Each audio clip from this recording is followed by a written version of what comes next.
Welcome, everyone. This is your friend, the DN What If, here with another exciting fanfiction. Today, we're diving into the story of what if Deku got hit by a quirk that aged him up? If you enjoy this video, don't forget to hit that like button and subscribe for more fanfiction content just like this. Now, let's get started with the fanfic. He choked, sent flying through the air and slammed into a building, watching as the villain ran out of his sights. His entire body convulsed, like he was being shocked by electricity, tearing through every cell in his body. He made a weak attempt to stand and his legs buckled under him, sending him face-first back onto the ground. It wasn't as if he had been counting on seeing a villain on his way to school, and he hadn't used his quirk or tried to use force. What else could he do though? Nothing? No, he had attempted to block the robber's way, had tried to reason with him, asking him to stop. Was it stupid? Maybe, yeah, okay, it was a little bit stupid, but his hands were tied. He couldn't repeat the stain incident, but he couldn't do nothing. So here he was, the crook getting away, and he was a mess in some alleyway. With a deep groan, he pushed himself up into a sitting position, rubbing his back. It was aching from the impact. Actually, all of his body ached, though really wasn't that to be expected? He tried to stand again, but to no avail, settling for sitting down on the dirty concrete as he waited for his head to stop throbbing. He hung his head and something white brushed the top of his eyes, startling him. He grasped at it and stared when he felt a tug from his scalp. Was that his hair? Izuku grimaced, pulling his phone out to look at himself in his camera. Yup, that was his hair. His entire head had turned pure white, stark against the dark gray of the wall. The quirk had shocked him pretty badly as well as thrown him aside. Such a stress on your body could do that, he heard. Well, it was weird, but nothing some hair dye couldn't fix. He was far more concerned with the sharp pains that were beginning to develop in his body. Even his face felt, wait, what? His eyes widened, staring at himself in the camera as his face began to shift. He felt his bones stretching, crunching sounds reverberating through his skull. His chin was becoming more pronounced, his large eyes sleeking down to better fit his changing facial structure. He yelped and dropped the phone, only to notice his hands were becoming larger as well. There was a hitch in his throat when he groaned, hugging himself as the pain became more intense. The sounds of his bones cracking as they grew seemed unbearably loud, and even as he hugged himself he felt his body continue to change. His school jacket began to tear at the seams as his shoulders broadened and his arms thickened, his usual baggy pants becoming fitting, then snug, then tight, riding up and becoming short for his longer legs. He gripped at the tie that was beginning to choke him and ripped it off, gasping for air. His jacket was in shreds, his favorite shoes had been split open, and his undershirt and pants now fit uncomfortably tight. His entire body ached horribly and he flopped back down on the ground, curling up slightly and shutting his eyes tight, waiting and hoping for the pain to pass. Eventually it began to fade and he became aware of his own labored breathing, slowly opening his eyes to start at the grimy floor. With a grunt a bit too deep for his usual voice, he pushed himself up. He weakly pulled off the remains of his jacket and pulled off his shoes, sighing in relief at the alleviated pressure. He glanced over at his phone and shakily picked it up, noticing how it seemed smaller in his grip.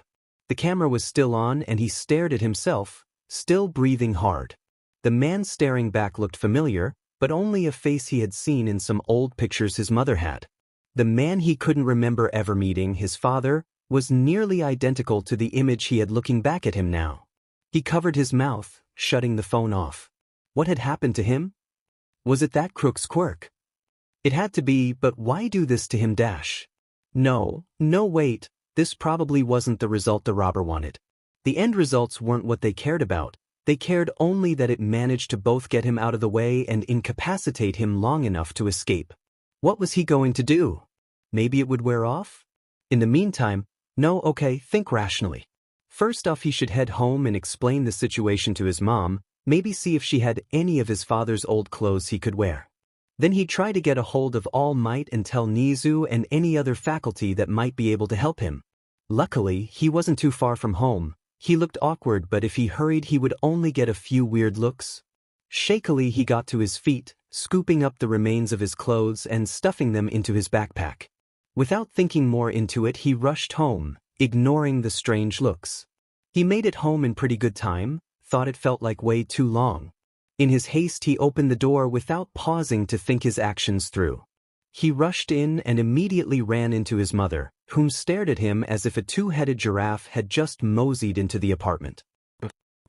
He should probably have called her and warned her. Hisashi? Inko blurted. W dash. No, he shook his head. Mom, it's me. It's Izuku. I got hit by some quirk and now I look like this. Izuku? Inko covered her mouth. Her eyes scanned him and he felt very self-conscious, more so than before, but noticed she was focusing more on his small clothes, lack of shoes and the backpack he carried. Izuku. What happened? I'll explain, Mom, but before that, he flushed, his ears turning red too. Did Dad leave any old clothes behind? Oh, of course. Hold on, I'll get them, the woman flailed, quickly scampering off to her room. Izuku stood there awkwardly a moment, going over in his head how to explain the situation to her. First things first, he had to change into some clothes that fit properly. It only took a couple minutes for Inko to rush back out, holding the folded clothes up to him which he hastily took, thanked her and ran off into the bathroom to change. It was an uncomfortable experience, alien to disrobe and find a completely different body underneath. He shuddered and changed more quickly, eager to be finished with the process. Once he had done so he looked up, catching sight of the mirror again. He really did look just like the pictures, especially in his father's clothes. He shook his head and hurried back to the living room where his mother was waiting. Izuku. He stood there uncomfortably as Inko stared at him, bringing her hands to her mouth. I am sorry, you look so much like him. She shook her head. That's not important right now, please, tell me what happened to you. Izuku frowned, going over to the table and pulling out a chair. Sit down, Mom, I'll explain. He waited for his mother to take her seat and then pulled one up himself, looking at her. After taking a breath to steady himself he recounted the story to her, biting his lip and waiting for her reaction once he finished. Will it wear off? She asked. I don't know, I was going to ask the teachers for help, he said. I think one of them might be able to figure something out. Maybe we should take you to a doctor? She frowned. I'm not hurt, I don't know what they'd be able to do to cure a quirk, he frowned. I don't know what else to do. Inko bit her lip. Well, okay, we'll try UA first, but if they can't help we'll go to a doctor, she said. Okay, he nodded. Even his voice was different, it felt so foreign in his ears. I'm sorry, Izuku, I need a moment. Just relax a bit, okay? I'll be back. She got up and left for her room without saying another word. Izuku flinched, looking after her and then sighing, staring at the table. He was that similar? Enough to make her react like that? His phone buzzed. He blinked, checking his texts. There was one from All Might. Kid, you okay? Where are you? You're not at school. He hesitated a moment and then texted back. I need to talk to you, can you meet me the usual place? Sure, what's wrong? It's hard to explain, just meet me there, okay? Alright. When he hesitated, would it be better to wait? No, it made sense to do it as fast as possible. See, please. Okay, kid, I'll be there in a few minutes. Thanks. He looked back toward his mom's room, frowning. He just texted her letting her know he went to talk to a teacher. She didn't seem to be handling it very well, he wanted to give her the time she needed. He'd just go off by himself for now. It didn't take too long to get to the beach, and he could see the skeletal figure of his mentor long before he made it to the actual beach himself. All Might wasn't looking his direction, instead staring at his phone with a concerned expression, perhaps waiting for him to text him again. Izuku hesitated, wondering how best to explain the situation. Well, even if he didn't recognize him, if he just walked up and said, "Hi," that was a good place to start, right? Then he could explain. For some reason, he began to have a bad feeling in the pit of his stomach as he approached. All Might seemed so much smaller now, still tall of course, but he went over in his head how he was going to say things, but then All Might looked up, meeting his eyes. Izuku froze in place and All Might did as well, the sound of the ocean crashing against the beach drowning out any other noises. All Might he began. Izuku wasn't sure what he had been expecting. It, however, was definitely not this. In a split second, All Might had buffed up and charged him. Izuku let out a cry of pure horror when his mentor grabbed him by his throat and hauled him off his feet, glaring up at him with pure and unadulterated hatred. "A dash?" he choked, unable to force any words out. "All for one. All for one." All Might had only recently told him about the man behind One for All's origins, but what did that have to do with this? What was going on? "I don't know how you survived, but I won't let you get away again." Izuku began to black out. The only thing he could see were his mentor's bright blue eyes wishing him death. His vision was going. He was on the verge of passing out when suddenly he could breathe again. That was the good part. The bad part was that he had gotten thrown into the wall. 2 times in one day wasn't a new record per se, but with this amount of force was new. He let out a shout of pain, then collapsed onto the sand, coughing up his stomach's contents and saliva into the ground. Through blurred vision he looked up, and the sight horrified him. During their finals he had been made to go up against All Might with Kaken, and he had seen how intimidating All Might could be, but this was a whole other level. Intimidation didn't begin to cut it. Pure, boiling rage mixed with absolute loathing was on his mentor's face as he approached him. "Wait dash," he barely choked out. "Stop. Silence." All Might roared. He was going to die. There had been several moments where he feared for his life in the last couple years, but never with this kind of certainty. He managed to force himself up onto his feet, shaking as he tried to steady himself. Before he could do anything else, All Might charged him again, and on reflex he tried to dodge. It was pointless, he thought. There was no way he could move faster than. Apparently he was wrong. Deku had activated full cowling in an instant, but the output of power he found himself using was far more than 5%. With one movement he was at the other end of the beach, skidding to a halt and kicking up sand around him. How it happened without him breaking anything, he had no idea, but he didn't have time to question it at the moment. All Might came charging once again, slamming his fist into the ground where Izuku had been a half-second before. In his panic and fear-stricken state, Izuku did the only thing he could think to. He turned and ran like hell. He didn't pay attention to where he ran, just that he put as much distance between them as possible. His heart pounded in his ears and the world blurred by, doing his absolute best not to run into anything or anyone. That level of speed didn't last long, however, and in only a little time he was back down to his 5%. Still, there wasn't any other option but to keep running. No option he liked at any rate. Eventually, after running and running and running, he found himself running into a wooded area he didn't recognize, and then quite abruptly his quirk simply stopped.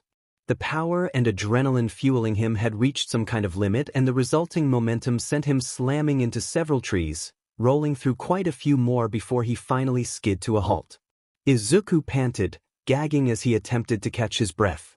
He curled up on the ground, wondering if he had managed to actually escape. If he hadn't, All Might would be on him in just a few moments.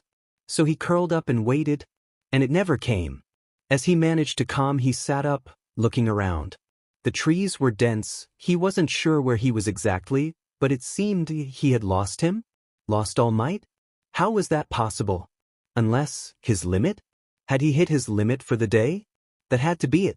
So he had gotten away then.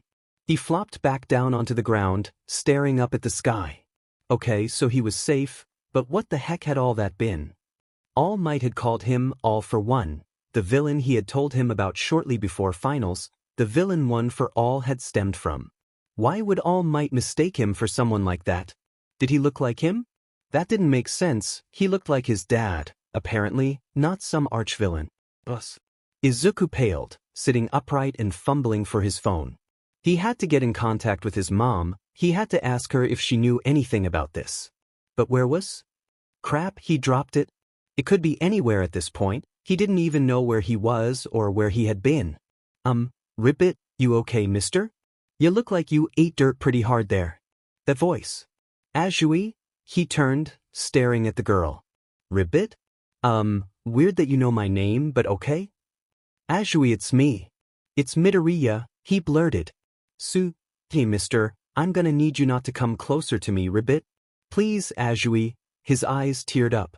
Please, I need your help, I don't know what's going on and dash. He covered his mouth, shaking as the tears began to slip loose. Tsu let out a confused ribbit and slowly drew nearer, scanning him intently. Prove your Midoriya, she said.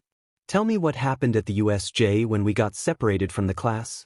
Izuku twitched, looked at her, then promptly blurted out everything that had happened in the flood zone from how they escaped up until when they saw Aizawa being beaten by the Nomu. Holy shit, Midoriya? Tsu went bug-eyed. What the hecky who happened to you? I've had a busy morning, he said simply, allowing tears to flow freely. Morning? Midoriya, it's like late afternoon. What? Had he been running for that long? Or had he passed out for a while once he made it here? His head did hurt, everything was a blur, either one could have been possible. Yeah, ribbit, that's why I'm out here, we're camping out, we hiked in a couple hours ago, me and Ochiko, anyway. Tsu tilted her head. You should come back to camp with me, then you can explain what's going on. Why yeah, hey Azui Dash? Tsu, he corrected. Can I use your phone? Ribbit? Honestly my phone has kind of a crappy connection out here, you could try asking Ochiko, but she still has a flip phone, I doubt it'll work. Oh, he frowned. Okay, I wanted to get a hold of my mom but? Ribbit will figure it out, come on, it's this way. She hopped off a ways and Izuku followed, ignoring the horrible aches through his body. They arrived at a little campsite not too far off, where Ochiko is grumbling as she attempted to start a fire. Stupid twigs won't burn, oh, hey Tsu, and random guy? It's Midoriya, Tsu said flatly, pointing at him. Weird stuff happened, he's going to explain. Deku? Really? She stared. Izuku waved awkwardly and Tsu nodded. I'm convinced, anyway, Tsu said. Let's hear him out. Tsu. Also, he started crying when I was asking him questions, so I'm fairly sure it's him, ribbit. Izuku flushed bright red and covered his face, letting out a muffled squeak of embarrassment. Oh my god, it is him, Ochiko stared. Told ya? Azuzu. Come on, please, I've had a really stressful day and I'm tired beyond all reason, cut me some slack, please? Okay, Tsu rolled her eyes. Sit down and start talking about it, then. Izuku did so, changing around his story so that he claimed he simply ran into All Might, whom then attacked him, leaving out the bits about his mentor's depowered form or their connection. So you got quirked, look like your dad, who looks like a villain All Might hates, then All Might attacked you, ribbit? Is that right? He nodded fervently. Holy shit, Tsu and Ochiko stated in unison. You're telling me, Izuku mumbled. Well wow, okay, Ochiko frowned. What if we get Mr. Aizawa's help? He can probably figure this out and get All Might to calm down enough to hear us out. Yeah, ribbit, Tsu nodded. It's getting dark though, we should probably wait until the morning to make our way out of here. Yeah, don't worry Deku. First thing tomorrow we're gonna get you some help. Ochiko grinned, pumping her fist in the air. Thanks guys, he smiled weakly. But I assume you have something to eat for dinner? I'm starving. You haven't eaten since breakfast, yeah? Ribbit, don't worry we got you covered. As for sleeping though, the tent's only big enough for two, Ochiko fidgeted. Do you have an extra sleeping bag? I can sleep outside, it doesn't look like it's going to rain, he said. Besides, it'd be awkward, all in the tent, so I can just sleep outside. You can use my sleeping bag, ribbit, Tsu said. I don't mind sleeping on the ground one night, I'll be warm in the tent anyway. Are you sure? He frowned. Of course, don't worry about it, you've had enough of a day without having to sleep on the dirt outside, although it looks like you did that already, honestly. Yeah, Deku, you don't look too good, Ochiko frowned. I'll be fine. He rubbed his neck absent-mindedly. I mean, a few bruises but, honestly I'm surprised I'm not worse, given everything. The girls remained silent for a moment, then Ochiko began to remove things from her pack, setting out ingredients for sandwiches. Eat up, then get some rest, okay? Yeah, a bit, you need it? Izuku sighed but did as he was instructed, settling down into the sleeping bag the instant he had finished eating. He passed out almost immediately and slept like a log until morning. There was darkness, he could barely move but managed to turn his head to the side. To his shock, A line of people stood beside him, shadowy figures made of light. A couple of them were more defined than others, but the most interesting thing was what they were all looking at. Two men, one on his knees and another standing before him. The man in the suit with those clothes, the hair, that face. Oh no. The man looked like him, or rather, he looked like the man. He watched as the man grabbed the smaller one by the head, grinning as the man on the floor writhed and screamed. On reflex, Izuku reached out, trying to stop what he was witnessing. It was over in an instant. The man in the suit was gone, but the smaller man was standing before him suddenly, scanning him through tired green eyes. Ooh, of all people. He cracked a weak smirk. Ironic. He reached out and grabbed Izuku's still outstretched hand. It'll be all right, stay strong. He smiled up at him, raising a hand to ruffle Izuku's hair. I'll do my best to watch out for you. The man began to fade and Izuku was left in darkness once more. He looked around, trying to see where they had all gone when two bright blue dots appeared in the dark before him. Izuku blinked, trying to make out what he was seeing. The dots grew closer and then the figure formed. He yelped, stumbling back as All Might appeared before him. A All Might dash? He tried to step back but was unable to move, helpless as his mentor once again charged him and grabbed him by the throat. Izuku awoke with a start, gasping for air as sweat poured down his body. He must have screamed or something because he heard Achiko and Tsu rushing out of the tent. Deku? Midoriya? I am fine, he swallowed. The girls looked between each other, Achiko slowly approaching him. She sat down next to her friend, gently touching his shoulder. Are you okay? Deku frowned, thinking back to All Might's face in his dream, that terrifying look in his eyes. I'm fine, he said again, absent-mindedly rubbing the bruises on his neck. Just a bad dream. Achiko eyed the bruises but said nothing, glancing back at Tsu. Tsu mimicked her frown but shrugged and shook her head, unsure of what to say. Did All Might give you those bruises? Achiko asked hesitantly.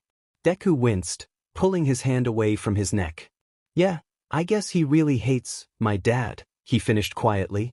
He had to confirm it with his mom to know for sure, but he had put two and two together quite a while ago. His father looked like All for One, he looked like his father, he looked like All for One. The dream made very little sense, but he couldn't bring himself to doubt it was real, at least up until the last part.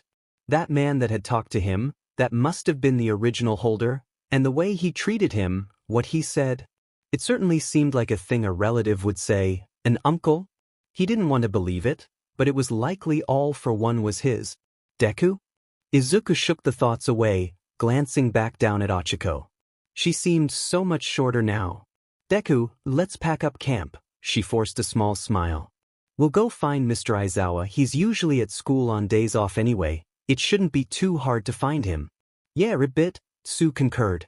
We'd ribbit? Achiko gave out a yelp and Izuku felt a sharp chill. He whipped his head around in the direction the girls were looking and felt the color bleed from his face. There he was, straight out of his nightmare, All Might standing there in their camp. Get away from those children. He bellowed. Wait. All Might please dash. He saw the fist coming for his face and he flinched, shutting his eyes tight and bracing for the impact. The impact never came. He peeked open his eyes and then gasped in shock at the sight. Tsu had thrown herself between All Might and him, the pro's fist barely an inch from the girl's nose as she held her arms out in a protective stance. Achiko had flung herself onto All Might's arm on reflex in a futile attempt to stop his punch, but she refused to let go, weakly tugging on their teacher's arm. Children! Get away from him! He's dash. Midoriya! Tsu squeaked. He's Midoriya. Don't hurt Deku! Achiko snapped, glaring up at the man. Just listen to us. All Might flinched just a bit but renewed his glower. This man is dangerous. He's deceived you dash. Stop it. Izuku scrambled to his feet, pulling Tsu behind him. Don't hurt them. Deku dash. Achiko yelped. Don't. Izuku stood his ground against All Might, his body shaking as he stubbornly met the man's eyes. The bright blue eyes seemed to be piercing into his own, radiating rage and something else. Confusion? Please, Izuku whispered. Please stop, please it's me. The words felt weak, flimsy, but he kept his eyes locked. He felt like he was going to pass out, and he was dimly aware of the tears slipping down his cheeks. All Might scanned him, eyes lingering on the freckles on his cheeks and then locking on the mangled, scarred right hand. He slowly lowered his fists, dawning realization flickering into his expression. "Young Midoriya?" he whispered, shocked. The poor boy nodded, his knees buckled and he fell to the ground in a trembling heap. "Deku!"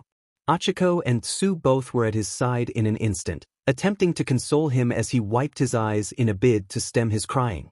All Might stared at the trio in silence, unsure how to react for a moment. I don't understand what happened to you?" Achiko glared at him. "I'll explain, okay?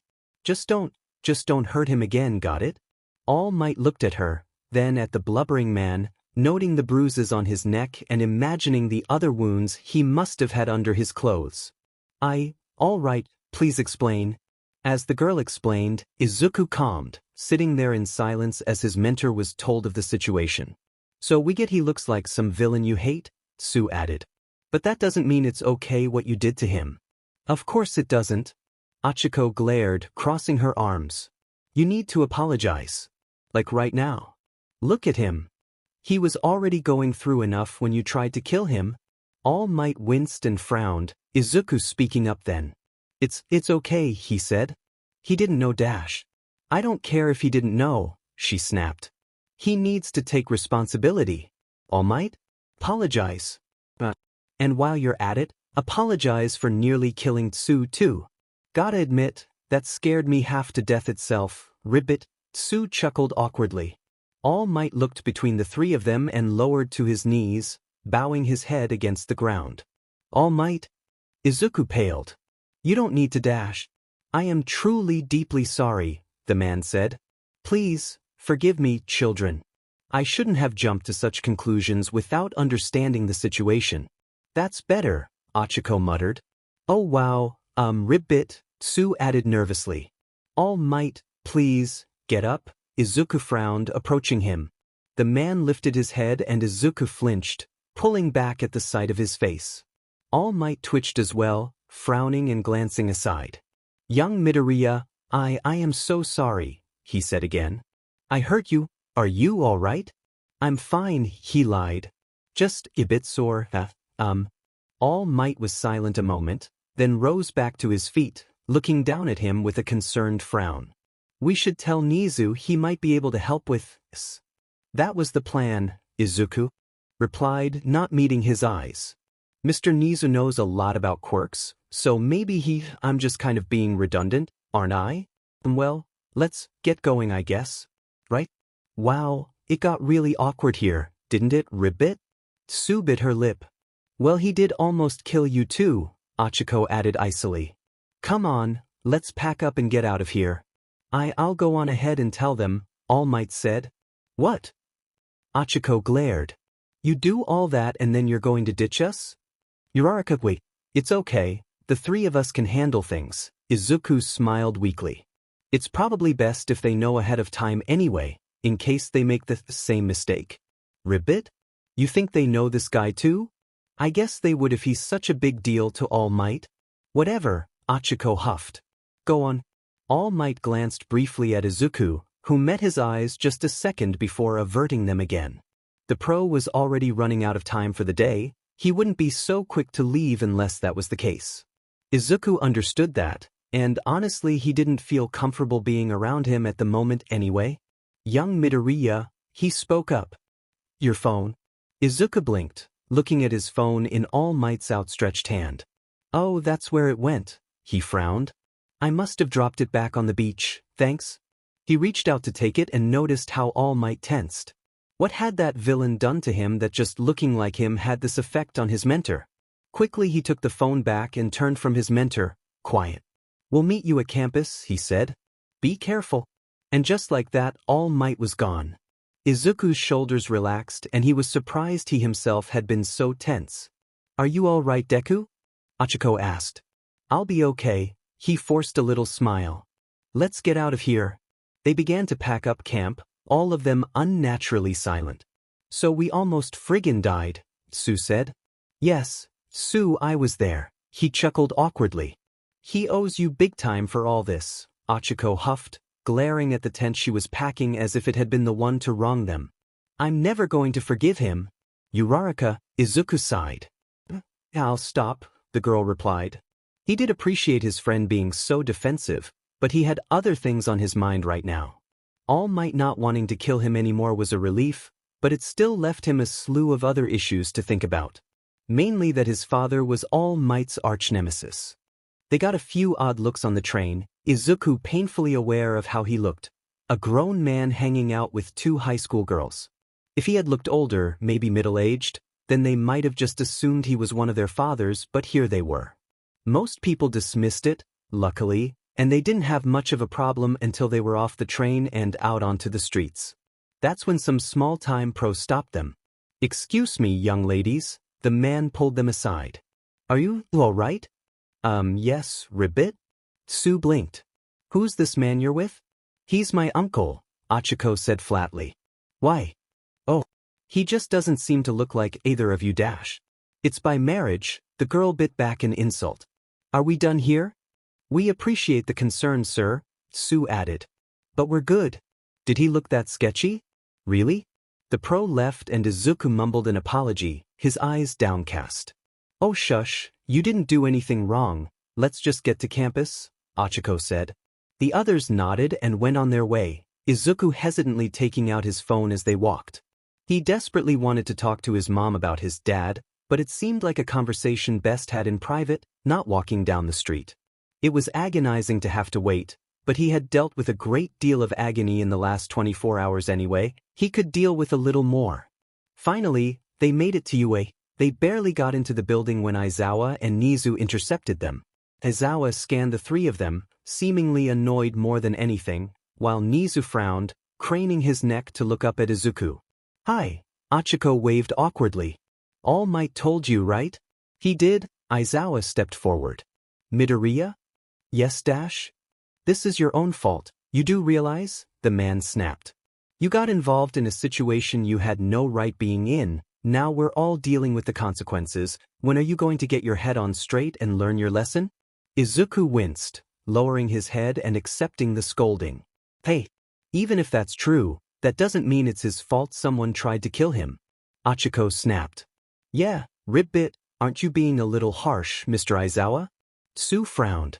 Now, everyone calm down, Nizu spoke up. Let's discuss this in the teacher's lounge, okay? How are we supposed to undo a quirk like this? Aizawa shook his head. Probably the only one who can reverse it is the one that did it to begin with. Unless it wears off on its own. We'll see what the police can do about that, Nizu nodded. For now, please come with us. Where's All Might? Tsu asked, looking around. He'll be with us shortly, thank you too for bringing him, we'll take it from here. Wait, you want us to just leave? Ochako frowned. What do you intend to do? Aizawa rose a brow. Do you have any other input? No, but Dash. The two of you, head home, Aizawa reiterated. Midoriya can keep you updated if he wants to. The girls eyed Izuku a moment, then nodded. Okay, just tell us if you need anything, okay? Yeah, a bit. Izuku smiled a bit, thanking them before they turned and went on their way, leaving him with the two teachers. Come on, Aizawa turned on heel. We'll take you to see Recovery Girl first, then All Might. They didn't say much on the way to the infirmary, and no one was present in the room except for All Might and Recovery Girl. The skeletal man jumped to his feet, concern etched into the gaunt face. Young Midoriya dashed. Not so fast, Recovery Girl hobbled over to Izuku. Sit down, I'll treat your injuries. All Might winced and Aizawa glowered at the man. I can't believe you were so stupid as to attack your own student, Aizawa scowled. Have you ever once in your life thought something through before acting? All Might hung his head much like Izuku did beforehand, glancing over at his protege whom was being fretted over by Recovery Girl. Let me see your back, the woman said. Turn around. Izuku obeyed despite his obvious discomfort, tensing when the woman pulled up his shirt to scan his wounds. The woman sked, glaring back at All Might. The man winced, seeing Izuku's battered body bare before him. I'm honestly surprised it's not worse, Recovery Girl said, administering a smooch. You did attack him after all, I assume without holding back? Please don't be too mad at him, Izuku mumbled. He thought I was someone else. It doesn't matter what he thought, Aizawa scowled. Heh, Uraraka said something like that. He smiled weakly. Thanks, Mr. Aizawa. Aizawa, leave us alone for a moment, if you would. Nizu spoke up. Any particular reason? The man rose a brow. Yes, sorry but I do have to ask you to step outside. Aizawa was silent a moment, then sighed, turning and heading out the door. I'll be out here if you need me. The door slid shut. So it's likely due to one for all that the damage wasn't as bad as it could have been, Nizu spoke. You did say he escaped from you, Toshi, so I take it his body has better adapted to using the power. I did go pretty fast for a while, and I didn't break anything, Izuku nodded. I guess since my body's stronger I didn't get hurt as bad? That's my theory, anyway, Nizu nodded. He still wasn't in great shape, Recovery Girl scowled. Honestly, Toshinori, you owe this boy an apology. He already did. Izuku said, sliding his shirt back down. I want to talk to him, please, alone. If you're fine with that, Midoriya, Nizu nodded. Please, he said again. Recovery Girl sighed, making her way outside the room. We'll be right outside, Nizu said before joining her. In a moment, they were alone. Izuku looked over at All Might, whom glanced aside. It was easier to see him like this, as Toshinori, the skeletal figure was familiar and far more welcoming than the giant that had attacked him, that had nearly killed him. He could look at him comfortably now, but it didn't seem to be mutual.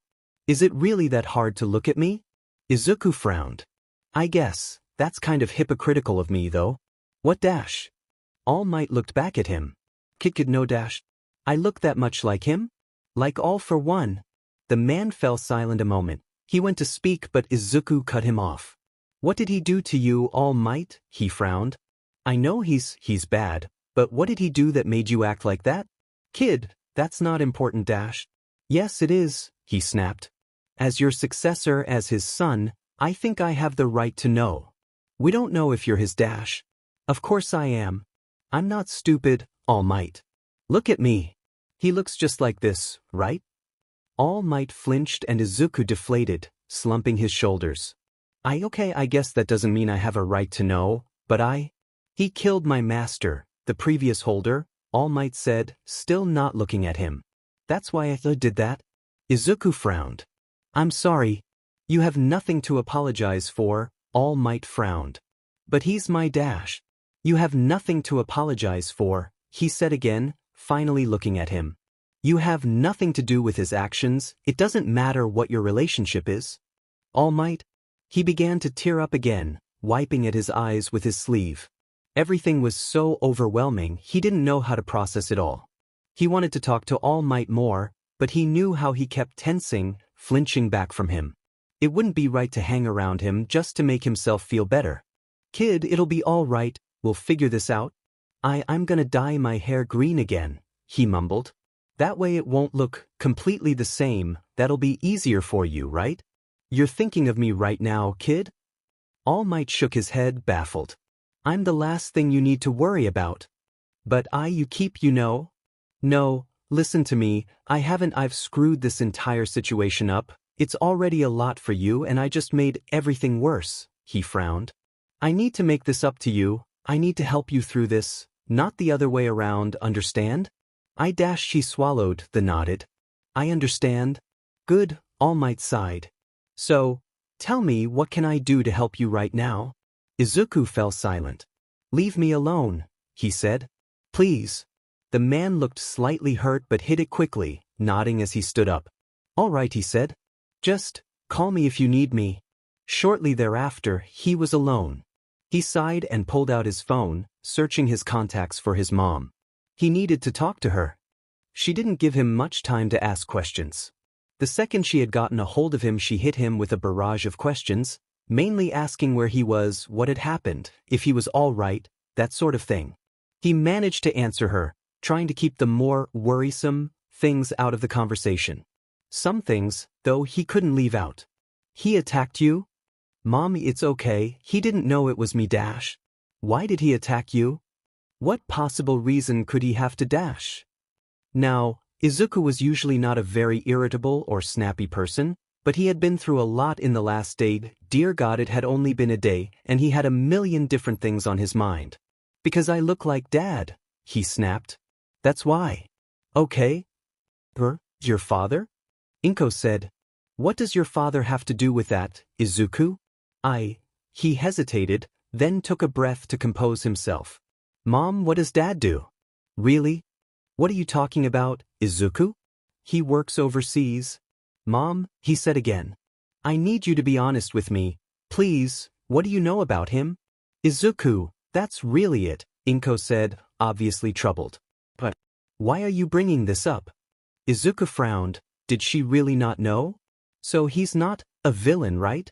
A villain? Sweetie, what are you talking about? Of course not. But I look just like him, right? Well, yes, you do, but dash. All Might thought I was Dad. Dad looks like the villain that killed his teacher, Izuku explained flatly. That doesn't Izuku, there must be some mistake, she whimpered.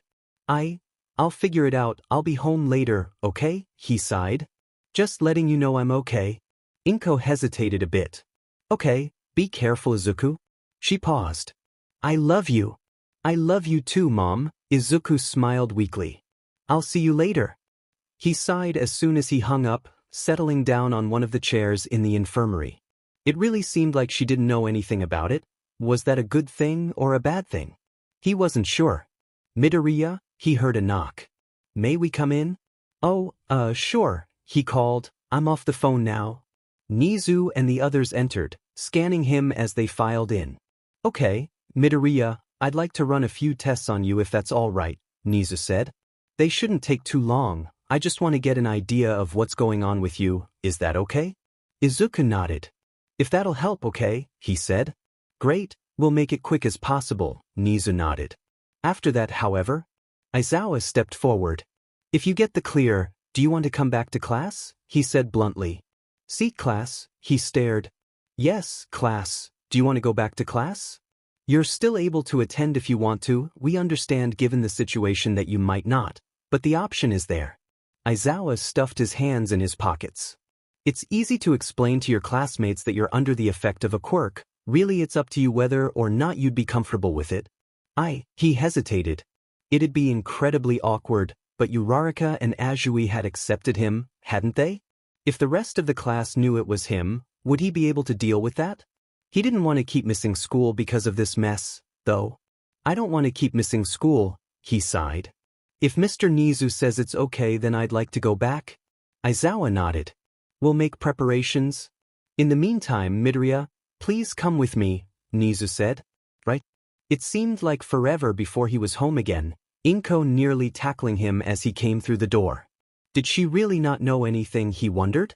His mother wasn't the lying type, and certainly if she knew something about a villain she would have said something. No, his gut told him she didn't know. She already had dinner waiting and Izuku gratefully accepted, still exhausted from the last couple days. After a very uncomfortable shower he plopped down onto his bed, half asleep already. His dreams were half-formed, ephemeral, nothing he could fully grasp and focus on. It was enough to make him somehow even more tired when he woke. He made his way to the bathroom, half awake, and almost had a heart attack when he caught sight of his reflection. No, calm down, remember what happened, he told himself. How could he forget, really? He shook his head, leaning forward to scan his appearance. His freckles were still present, it was a little thing, but seeing the familiar trait calmed him a little. Slowly he noted things like the bridge of his nose, the shape of his chin, more developed but still familiar. Little by little, the face became his own, older, but his. Speaking of his chin, though, he brought up his hand, feeling the scratch of stubble that had grown on his face. Crap, he didn't know how to shave. Did they have razors? It couldn't be too hard, right? In short, it was harder than he thought. He sighed as he left the house with his nicked, scratched-up face. Maybe it was best he didn't return to school so quickly, not until he had settled down a bit. What else was he going to do, though? Stick around at home feeling awkward? Wouldn't it be better to go to class and distract himself? Mr. Aizawa said he would tell the class the situation and to come in a little later, but the entire trip there was awkward, but he didn't get any weird looks given the plain clothes his mother gave him. He looked like a man on his way to work, except for the backpack, but a man with a bag wasn't exactly a spectacle. No, it was awkward more for the change in perspective, how it took conscious effort not to trip up on longer legs, that sort of thing. The most awkward part was yet to come. Even if Mr. Aizawa explained the situation, there was no doubt his classmates would be weirded out. He mulled over what might happen as he made his way to campus, and before he knew it, he was standing outside the door to class. He hesitated, wondering if Aizawa had already informed them. Should he wait a little more? Or wait to see if he'd come out? Luckily, he was spared from making the decision because the door opened, Aizawa looking at him with his usual tired expression. "Well, come in," he said, turning and walking back to his podium. Izuku hesitated a bit, poking his head in. Uraraka and Tsuyu waved meekly at him, while the rest of the class gave him blatant stares. Well, except Kaken, whom was glaring at him albeit skeptically. He slid into the classroom, awkwardly returning Uraraka and Tsuyu's waves, and made his way to his seat. It was so tense. "Holy shit, Midoriya," Kaminari blurted. "Hey, Kaminari, behave yourself," Momo scolded. "Yeah, it's weird but it's not his fault." "Jeez," Hagakure added. The entire class erupted into a chattering mess, Izuku very much wishing he could be invisible himself. "Everyone settle down," Aizawa snapped. "None of this is beneficial, you're just wasting time and energy. Now quiet down and sit." The class did as they were told, still giving Izuku weird stares. Now imagine if they knew his father was a villain. Despite the difficult time Izuku was having at class, he had some other, unknown problems developing elsewhere. "Master, I believe you have an imposter." There was no response at first, the karaoke bar quiet except for the hum of the TV and Shigaraki's soft muttering. Kurojairi waited patiently for his master's response, standing at attention. "An imposter, you say?" came the voice. "Yes, sir, I spotted him myself, walking about the city. His likeness is uncanny to your prior to the incident." "Now isn't that interesting?" There was a pause. I suppose we'll have to look into this, won't we?" "Yes, master." "Midoriya, you're going to sit this one out. Rather, you're going to be doing something else." "Huh." The class had already assembled in one of the training grounds, preparing for a basic hero training exercise. Aizawa had approached Izuku almost immediately after arriving, pulling him away from the rest of the class. Izuku had been busy marveling at how fast they had put together gym clothes for him, but then, there were larger-statured students at UA, Shoji for example. Anyway, he'd been mulling over how they managed to get them made so quickly when Aizawa took his attention. "You're going to be doing individual training," Aizawa said. "From what we know of the situation, you managed to use a stronger version of your quirk the other day, right? We don't want you doing anything else until you're sure you got that under control." "Right, that makes sense," he nodded, frowning. "So what am I going to do?" "We have an area sectioned off with some of the robotic villains. I'm going to be busy with your classmates, but All Might said he'd show up and watch you." Izuku tensed slightly at that, unable to fight back the images from the other day. "Right," he said, forcing the memory back. "Thanks."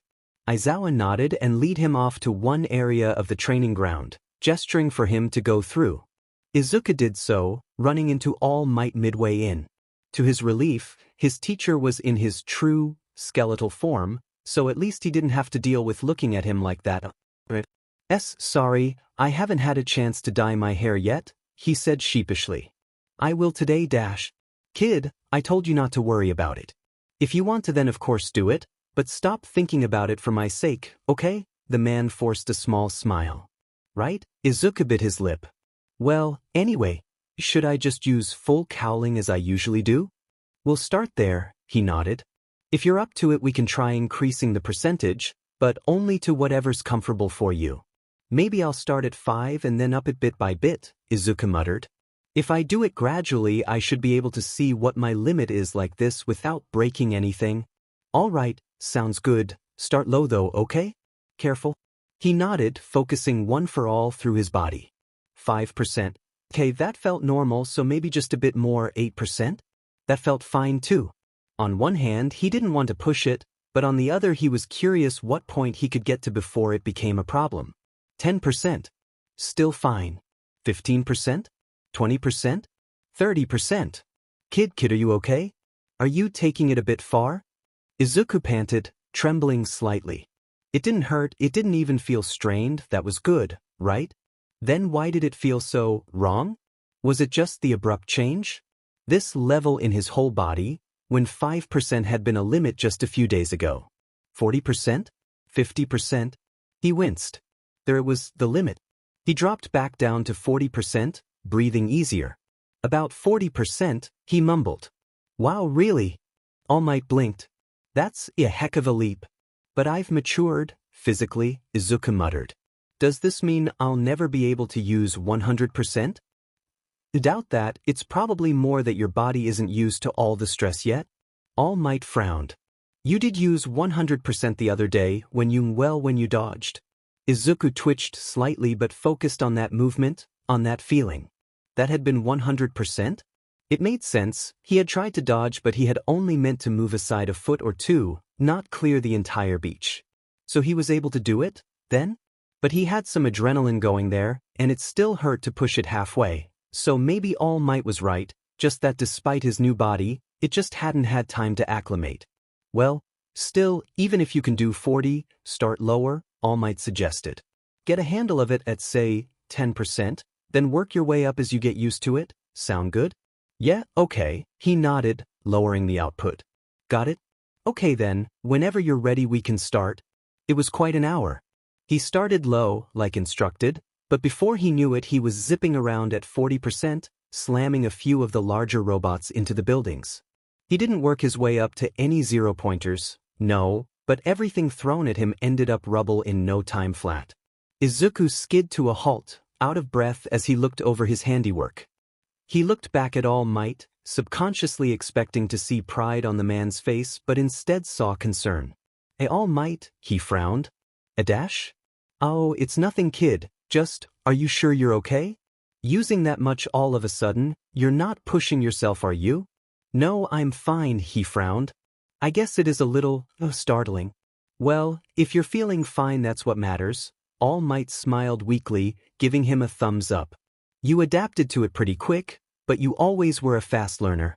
Izuku's eyes lit up. Thank you, he smiled. All Might made a face, he wasn't sure what it meant, but it slid into a smile, a genuine one. Don't mention it, kid. Izuku made his way back to the man but slowed as he approached, not wanting to stir any reactions by moving too fast. Let's get you back to class, All Might said. Yeah. Deku. We're all going to the mall to prepare for the training camp. Are you gonna go? The training camp? He'd completely forgotten about that. Would they even still let him go?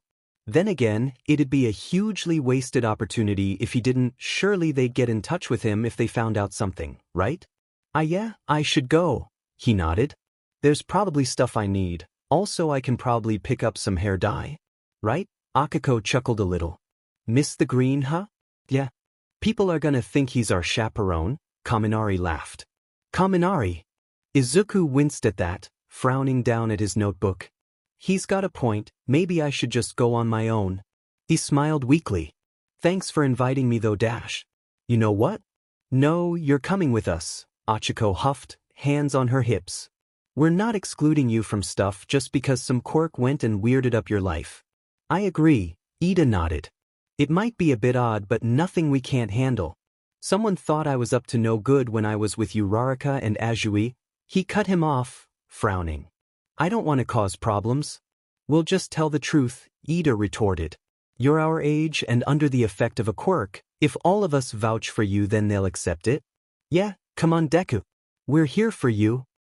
Okay, he smiled a little sheepish. Thanks guys. Besides, Shoji spoke up. I get mistaken for an adult all the time. I understand where you're coming from, but people usually don't give me trouble when I'm around friends. Oh wow, Shoji, I didn't even think of that. I'm sorry, he frowned. I guess I was being insensitive. Not at all, his classmate chuckled. It's fine, don't worry about it. Let's just all go have fun. Yeah, Midoriya, Tsu added. You could use some levity, ribbit? Yeah, she was right, he could have used some levity. Too bad that's not what happened. There was no avoiding the odd looks he got walking into the mall with a bunch of high schoolers, but he did notice Shoji had some as well. A pang of guilt hit him, he'd never noticed it before. Come to think of it, there were probably a lot of kids with quirks that made them look older. They had to live with this? He'd never even thought about it. That problem fixed itself pretty quickly though, since within a few minutes everyone had shot off into different directions, leaving him with Uraraka. Oh? Well, so much for going all together, she chuckled weakly. Yeah, he cracked a weak smile. So, I guess it's just you and me. Yeah, you and me. He blinked, looking down at her. She was turning red. Was she okay? Uraraka? Hisuri I forgatuentedatelt susamethingial meetup with Yola Terake? And she was gone. Izuku sighed, rubbing the back of his neck. It had been healed, but he felt like he could still feel the marks. He shook his head, returning to the matter at hand. Uraraka had just run off. He supposed he could understand that. It would look even more awkward with just the two of them. He was on his own, it seemed, but that was okay. He had to get some clothes so he could stop wearing his, and there had to be a store that had hair dye around here somewhere. Where was the directory? Suddenly, an arm was around his shoulders. Hey, buddy, why don't we have a talk? Before he could even glance down at the person, he noticed the hand on his shoulder had just disintegrated a bit of his shirt. His eyes widened and darted down, locking with one Tamura Shigaraki. You dash. His eerie grin split more. Make a scene and I'll take off your whole arm. I just want to talk, Ichim? Let's find a nice spot. Izuku tensed, glancing at the hand on his shoulder. One finger was lifted now. Did he need the entire hand to use his quirk? Even if he could throw him off before then, there was no guarantee he wouldn't just make a break for it and kill a few people on the way out. I can see you understand. Good, why don't we sit over here? Izuku sat, weakly glaring back at Shigaraki. He was taller than him now, a weird perspective, but height didn't make a difference when a touch from a single additional finger could take his arm off. So, Shigaraki said, you're the one posing as master, Master? Then all for one. He was with the League? He was leading the League? Of course, at this point that might as well be the case. I'm not posing dash, he cut off when Shigaraki's grip tightened. Like hell you are, so what are you trying to do, Shigaraki glowered. When everyone who knows Master wouldn't fall for this. We all know better, so are you trying to rile up some others? I told you, I'm not posing as anyone, I didn't choose to look like this. He said stubbornly. You expect me to believe that dash, wait? The man's eyes narrowed, locked with Deku's. Those eyes. Izuku said nothing, tensed. I know those eyes, Shigaraki hissed. You? How did you do this? A quirk, he said flatly. It did this to me. Why do you look like Master? Izuku bit his lip, finally breaking his gaze away. There was a long moment of silence before the villain spoke again. How very funny. I don't agree, Izuku hissed. Oh, but you do look just like him, that glare you're giving me, I've seen it before. Shigaraki grinned. What an intriguing plot twist, I'm sure he'll want to have a little chat with you. Izuku went to retaliate but was cut off. If you cause a scene, how many people do you think I could kill before you get me, Izuku twitched. Damn it, it was just like he feared. So here's what's going to happen, I'm going to walk out of here like nothing went down, and you're going to let me because if you don't, I'll touch everyone I run by. It wouldn't take much, just a slap on the throat, or the head, even if it's only a little bit, I can kill them. So, he stood, shoving his hands in his pockets. Be a good boy until Master comes for you, Izuku flinched, staring as Shigaraki disappeared into the crowd. You did good, kid, you stayed calm and handled the situation. The praise from his teacher helped a little, but not nearly enough. Kid, All for One is Shigaraki's master, he said flatly. All Might winced, frowning deeply before he sighed. I had a feeling that might be the case, kid. He said his master was going to come for me dash. That's not going to happen, All Might cut him off, glaring. We won't let it. But, All Might sighed, frowned a moment, then reached for him. Izuku tensed just a bit but forced himself to relax. It was All Might, It was his teacher, and not the All Might from his dreams. No, it was the real All Might, the frail man before him. All Might ruffled his hair. Izuku blinked, staring at him. The man smiled, genuinely, warmly. I won't let anything happen to you, okay kid? It's going to be all right. He knew it was a brave face his teacher put on, but he felt reassured anyway. Izuku! Mom? He turned. Izuku, are you all right? Inko blurted, tackling him in a hug, looking him over. I'm fine, Mom. He smiled gently. It's okay. I can't keep doing this, Izuku. I don't think my poor heart can handle another scare. I'm sorry, he frowned. Hey, Mom. Yes? What is it, sweetie? She fretted. Are you sure you don't know anything about Dad? What do you mean? Sweetie, is this about the villain thing? She shook her head. Your father works overseas. Of course he's not a villain. Izuku exchanged a look with All Might, whom frowned but said nothing. Sweetie. Okay, Mom, never mind. A couple of days passed. To his surprise, the teachers still seemed to be allowing him to go to the training camp. He was about as safe there as he was anywhere else, they said, and he needed the training now more than ever. So, Izuku packed his bags and made his way with the others to the bus. Hey, green again, I see, Achiko smiled. HM dash? Oh, right, he rubbed the back of his neck. I managed to get it dyed.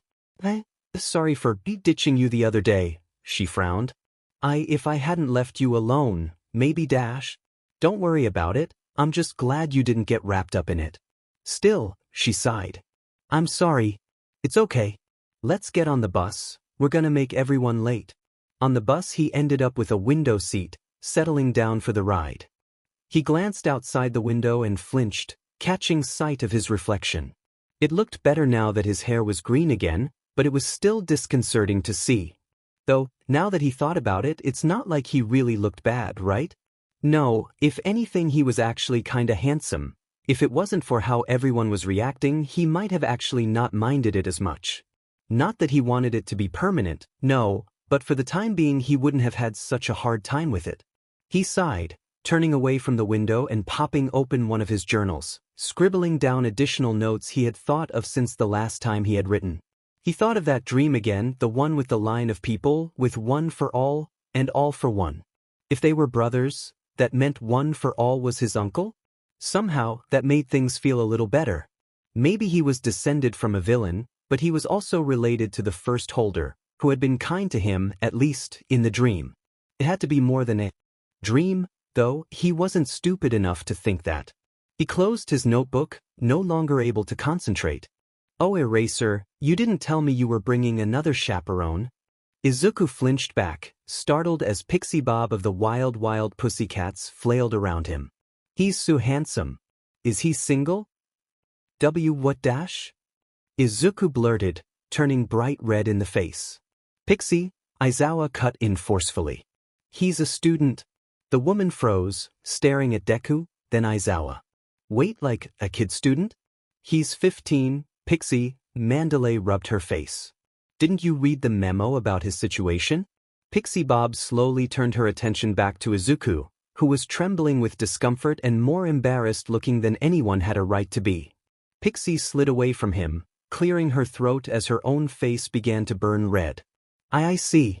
I owe you an apology, she bowed her head. I'm so sorry I made you uncomfortable. I forgive you, he finished lamely, not looking at anyone. Lucky dog, he heard Kaminari mumble. Kaminari, Aizawa warned. Sorry sir. Anyway, if we can focus here a moment, Aizawa said. The training camp is over there, at the base of that mountain. If you start now you might be able to make it by lunchtime. Mandalay said. The class froze. Wait, by that do you mean? Hagakure began. Oh no, Ashido added. Izuku sighed, feeling the ground begin to rumble underneath them. He hadn't even gotten to nerd out about the pussycats, he was too busy being harassed by them, and now this? They were flung through the air, down into the forest. Izuku managed to activate full cowling and land on his feet, quickly catching anyone who came down close enough. Oh hey, thanks, Midoriya, Jiro said, shaken. No problem, he said, putting her down in time to catch Kota.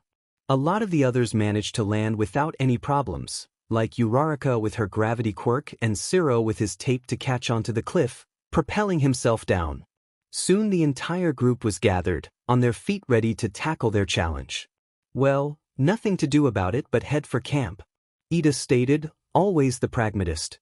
Well, back in the woods, Achiko chuckled awkwardly. Seems like we just left, huh, Deku? He absent-mindedly rubbed his neck. Yeah, definitely seems like it, he mumbled, then shook his head. Anyway, we should… Oh no. Oh no dash? Oh no. Giant golems of earth had appeared through the trees, wasting no time in attacking them. Izuku's eye twitched. He found he was far more irritable as of late. It had to be the stress of everything happening to him, he reasoned. Almost dying twice in the last week, finding out his father was an arch-villain, dealing with All Might flinching away from him and simultaneously terrifying him.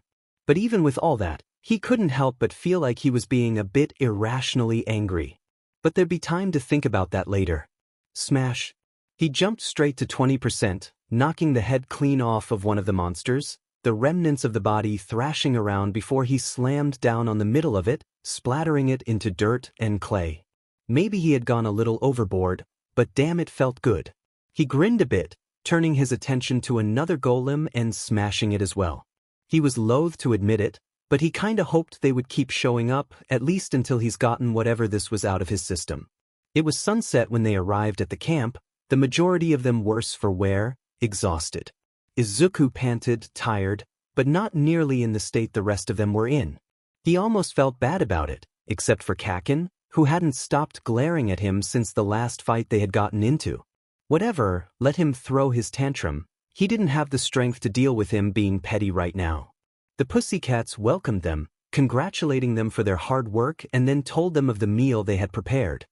His classmates erupted with glee and Izuku noted the boy standing to the side. Who's that? He asked. Oh, my nephew, Mandalay explained. He's a little shy.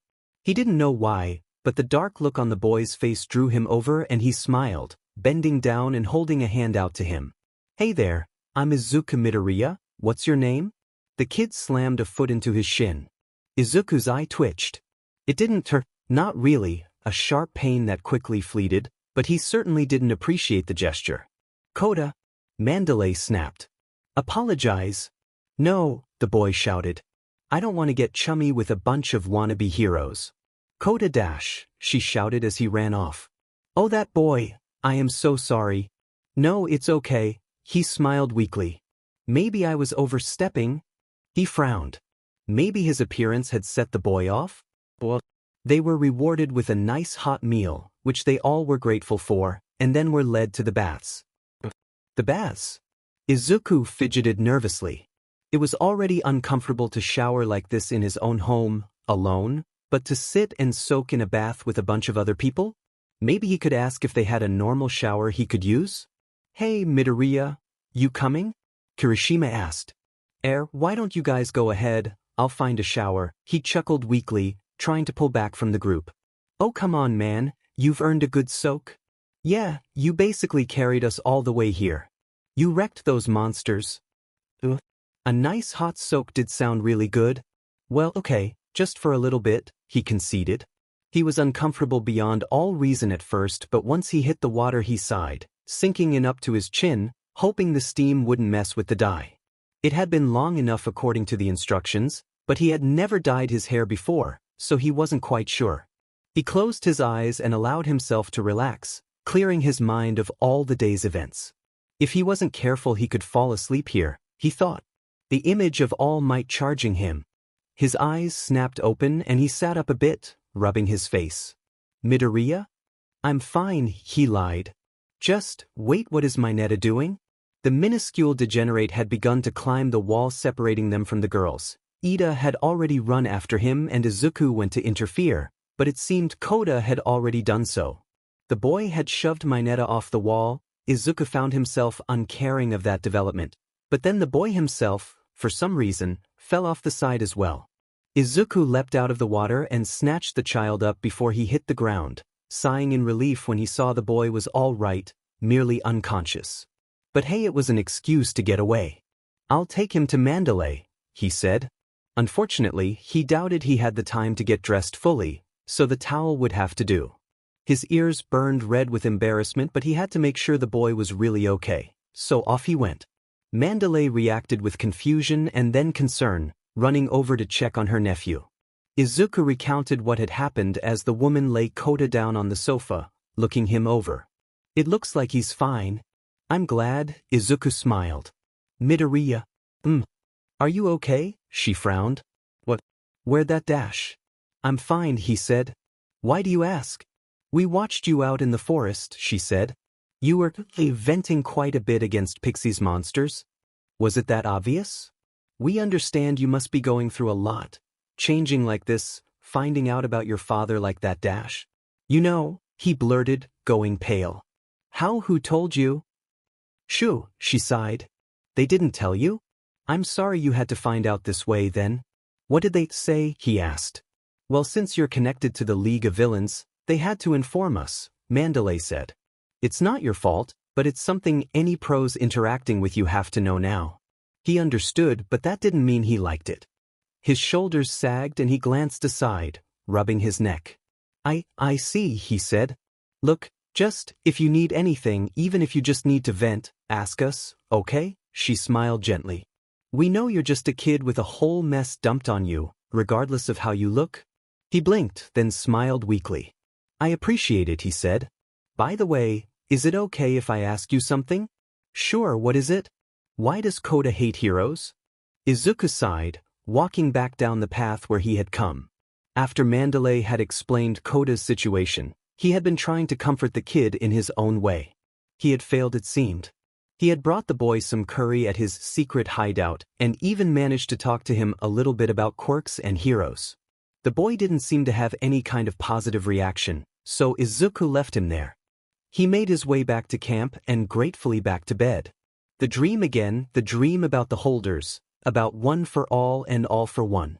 He watched, unable to move, unable to speak, as scenes played out before him. All for one giving and taking quirks as his brother tried to stop him. All for one parading through the streets, gaining followers to his name, locking his brother up, and then finally, forcing the quirk upon him. The images faded to white. Things are going to happen fast. One for all appeared again, looking up at him. "It's going to be rough on you." Izuku tried to speak, but was unable. The man slowly smiled, a kind if not weak expression. "Your eyes are different than his, they're kind." "That's good. Remember that." He wanted to respond, to say anything at all, but he couldn't do a thing. His eyes flickered open in the dark room. Another day of training passed, and before he knew it he was drawing lots for the trial of courage that the pros had set up for them. He tried to focus on that. It could be fun, right? He could use some fun, not lingering on everything else that was going on. Who would he be paired with, he wondered. He counted over his classmates and then he was by himself. He said, of course. With nothing left to do but wait, he settled down and watched his classmates depart into the forest pair by pair. Achiko and Tsu both gave him a wave as they left, apologetic, but Izuku merely smiled and returned the gesture. So there he was, left to his thoughts again. He winced and then got up, stretching himself out. Maybe he could get a few sets in before it was his turn. Training always helped get his mind off things. Luckily for him, he didn't have time to think about things. "Is that smoke?" he heard someone blurt. The forest was on fire. Izuku froze, his eyes darting around, trying to get a good grasp of the situation. Abruptly, Pixie Bob was thrown in the air, slammed into a large object held by a villain. "Pixie!" Mandalay cried. "Allow us to introduce ourselves," came another villain, a reptilian man. "We are the vanguard of the League of Villains."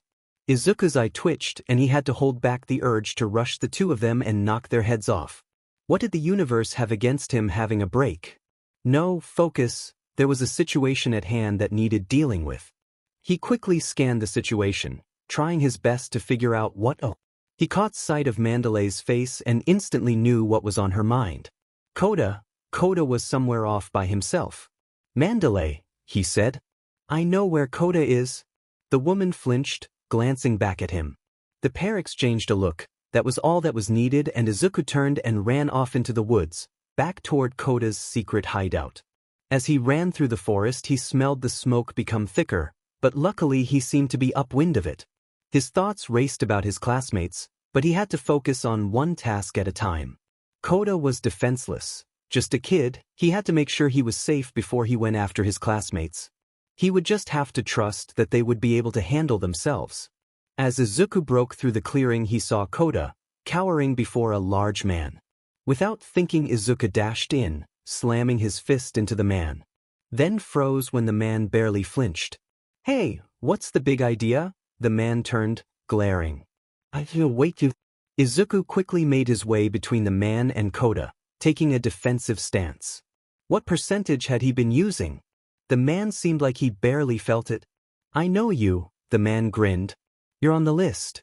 I guess it wasn't completely useless finding this brat." List? The list? He didn't like the sound of that. "Hey, you wouldn't happen to know where a kid named Bakugo is, would ya?" The man grinned. "If I get him too, then the job's as good as done." Kaken? What did they want with Kaken? Unfortunately, he had a vague idea what they wanted with him. "Not talkin', the man laughed. "Okay then.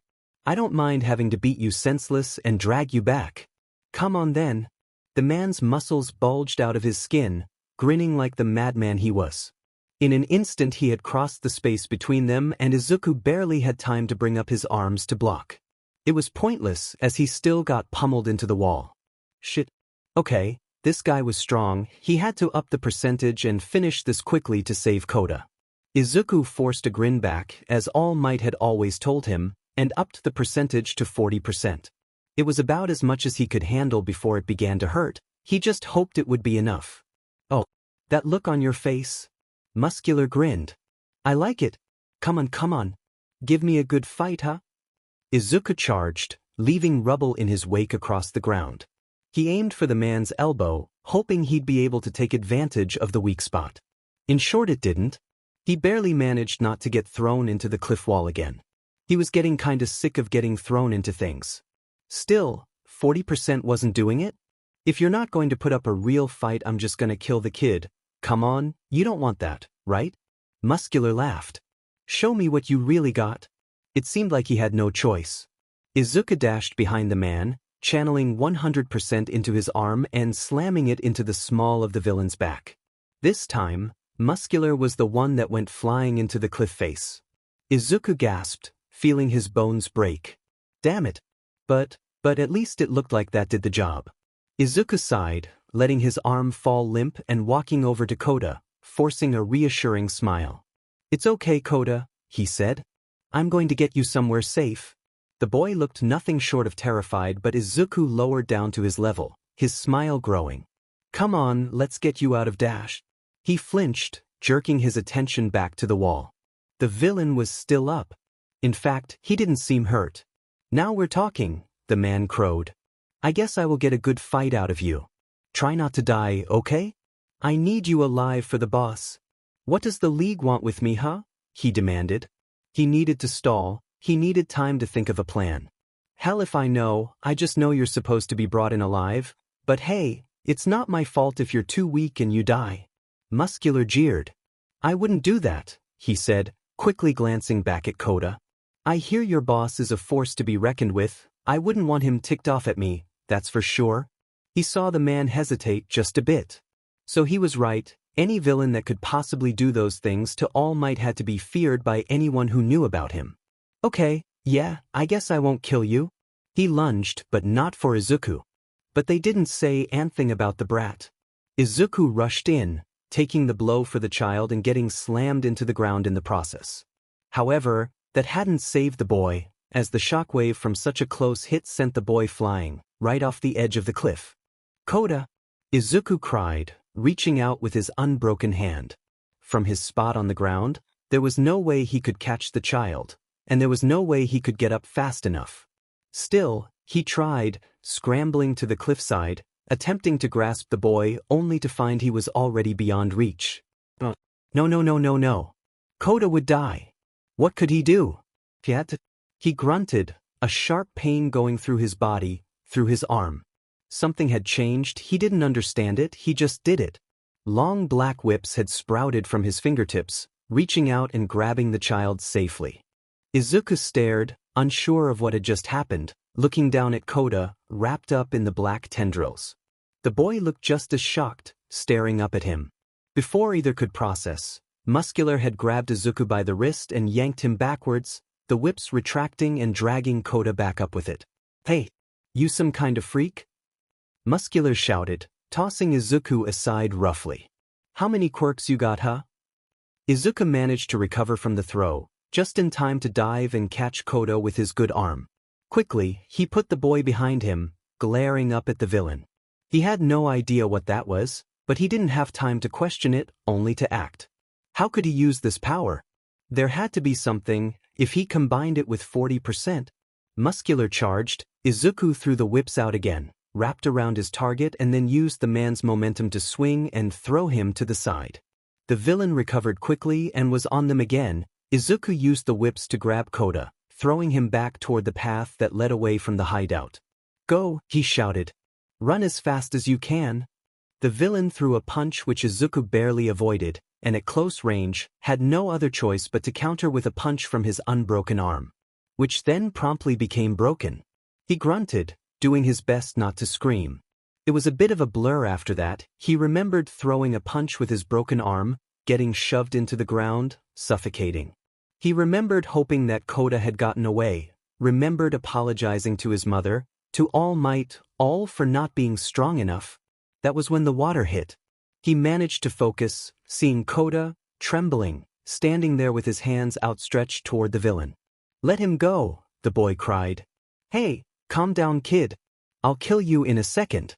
So just what the dash? He wasn't sure where he found the strength, but find it he did. He forced his way up and forced Muscular back. Then proceeded to force Muscular deep into the cliff face. It was oddly satisfying, but more a relief than anything. Now he just had to get Kota to safety and find Kaken.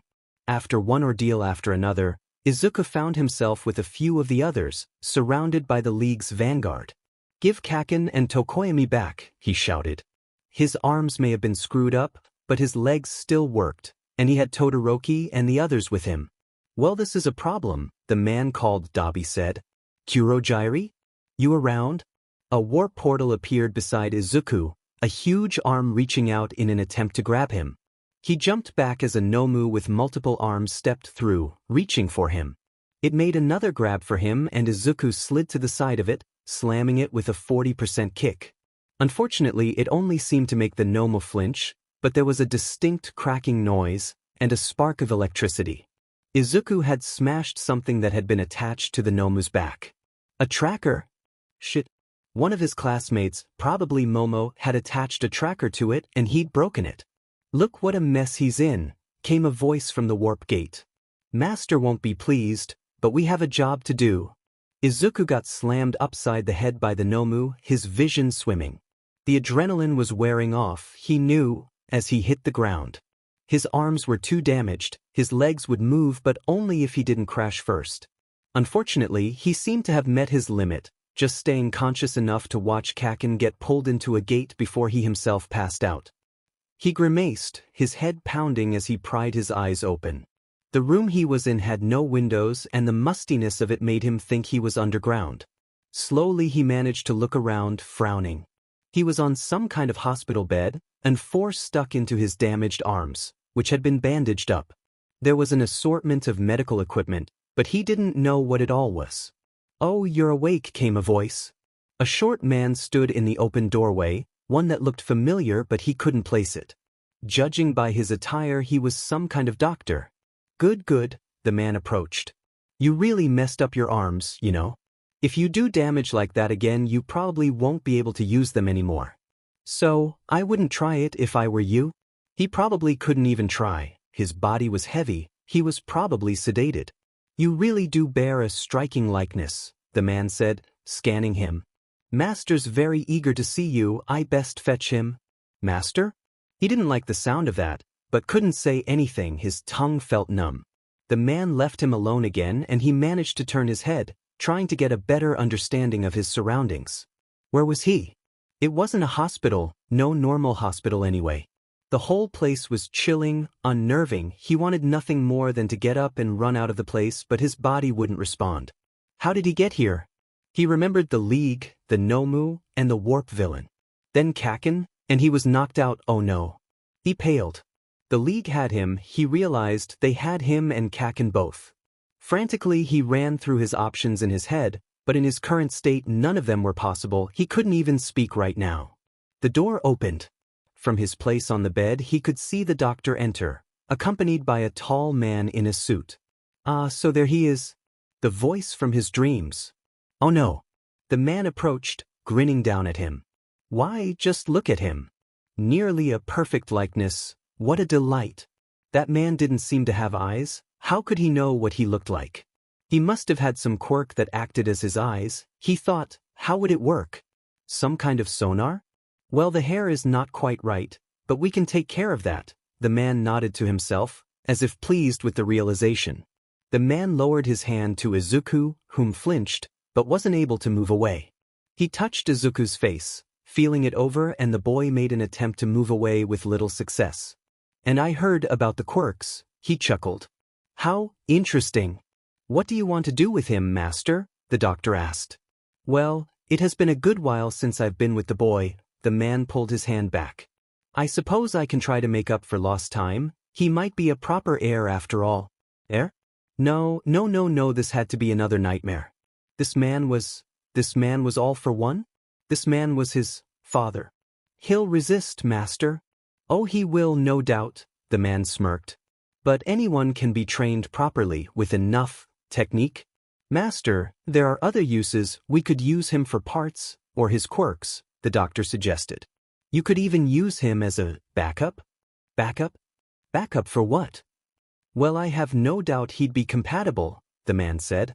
And it would almost be just like I never got damaged at all. Well, except for his arms he's damaged. It would be nice to have my old face back. Oh God, this couldn't be happening. But, the man said, looking down at him. He is my son. I do love him, as misguided as he is, so we'll see if his behavior can be corrected. Hopefully it won't come down to the alternative, for his sake. Stop, he managed. Oh, he can speak? The drug's wearing off pretty quickly. What did you, Kaken dash? Oh, your classmate? We still have him, the man said, pondering. That might be useful. Yes, I think so. I'll be frank with you, boy. We have every intention of using your classmate for parts. He rejected Tamura's offer. He's locked up right now. Izuku twitched. All for one grinned when he noticed, leaning down. But you can save him, you know. If you just promise to behave, we'll return him, unharmed. Izuku's eyes widened. So, what'll it be? Promise to stay here and learn like a good boy, and we'll warp him back to freedom, no questions asked. Or, of course, we can take his quirk and use his body for a Nomu. Your choice. Izuku mumbled. He drew up what strength he had and responded. Let him go. Are you going to behave? Do what I tell you to? Izuku's throat tightened. He'd never felt so helpless, so terrified. Still, he swallowed, forcing out his answer. Yes. The man's grin widened. Good boy. He wanted to scream. He carefully adjusted the collar, then the cuffs. If he wasn't presentable, if he didn't do it just right, he'd get punished. All the previous attempts to defy him, even the haphazard ones, had always ended in punishment. He didn't know what kind of quirk it was, but it was horrible. Like every cell in his body was being pierced, like his eyes were being gouged out, like someone had set literal fire to his insides. He shuddered, closing his eyes tight. No, don't think about it, and if he didn't hurry he'd have to deal with it again. Izuku took a deep breath to brace himself, stepping out into the hall. He had already memorized the layout, all he had seen anyway. He still didn't know where the exit was. There were no windows. The place would have felt like a prison if not for the furnishings. Well, it was still a prison, but it had the facade of being anything more than that. Carpeting, light fixtures, furniture. If it wasn't so dark, if there were windows, if he wasn't trapped in it with a madman, it would almost be nice. He did his best to quell his trembling as he reached for the door handle, desperately trying to steady himself. If he was shaking, if he didn't hold himself right, he'd get punished. If he didn't have the right posture, the right expression, the right everything, he'd have to go through it again. The last time had lasted, he wasn't sure. Time didn't make sense here. Had it been hours, days even? How long had he even been here?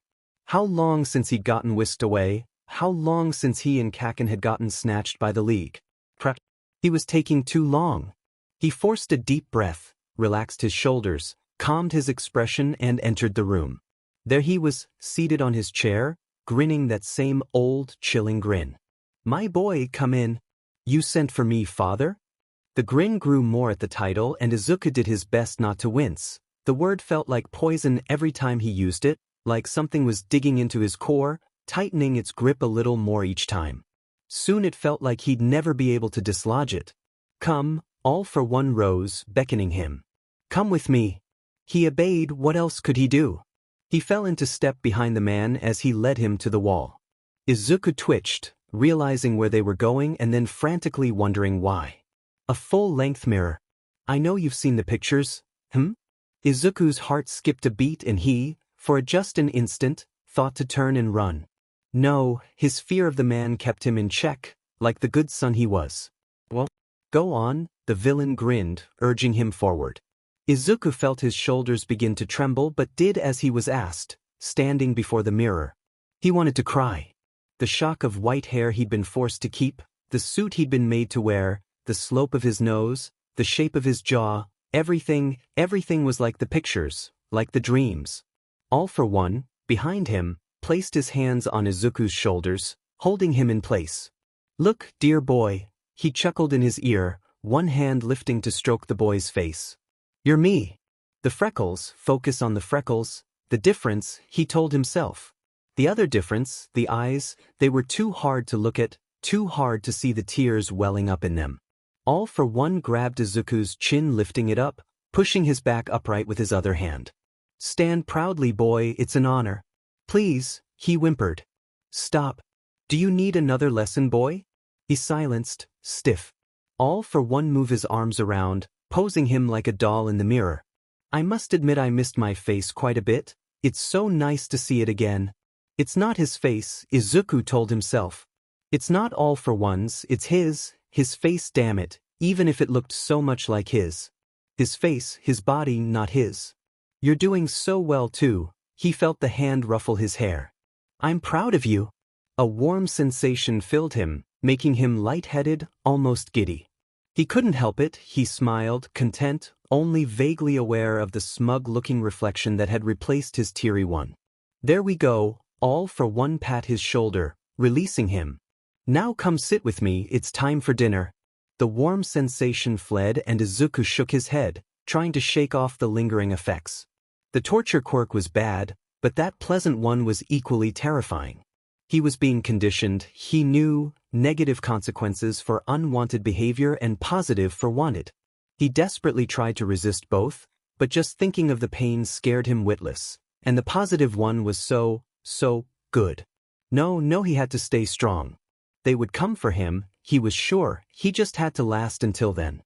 He sat at the table as he was instructed, trying not to look downcast. "What's that face, boy?" He quickly corrected his expression, keeping a pleasant but neutral look. All for One seemed contented with that, drawing his attention back to the table. "Let's eat them." Izuku was hyper-aware of his every moment.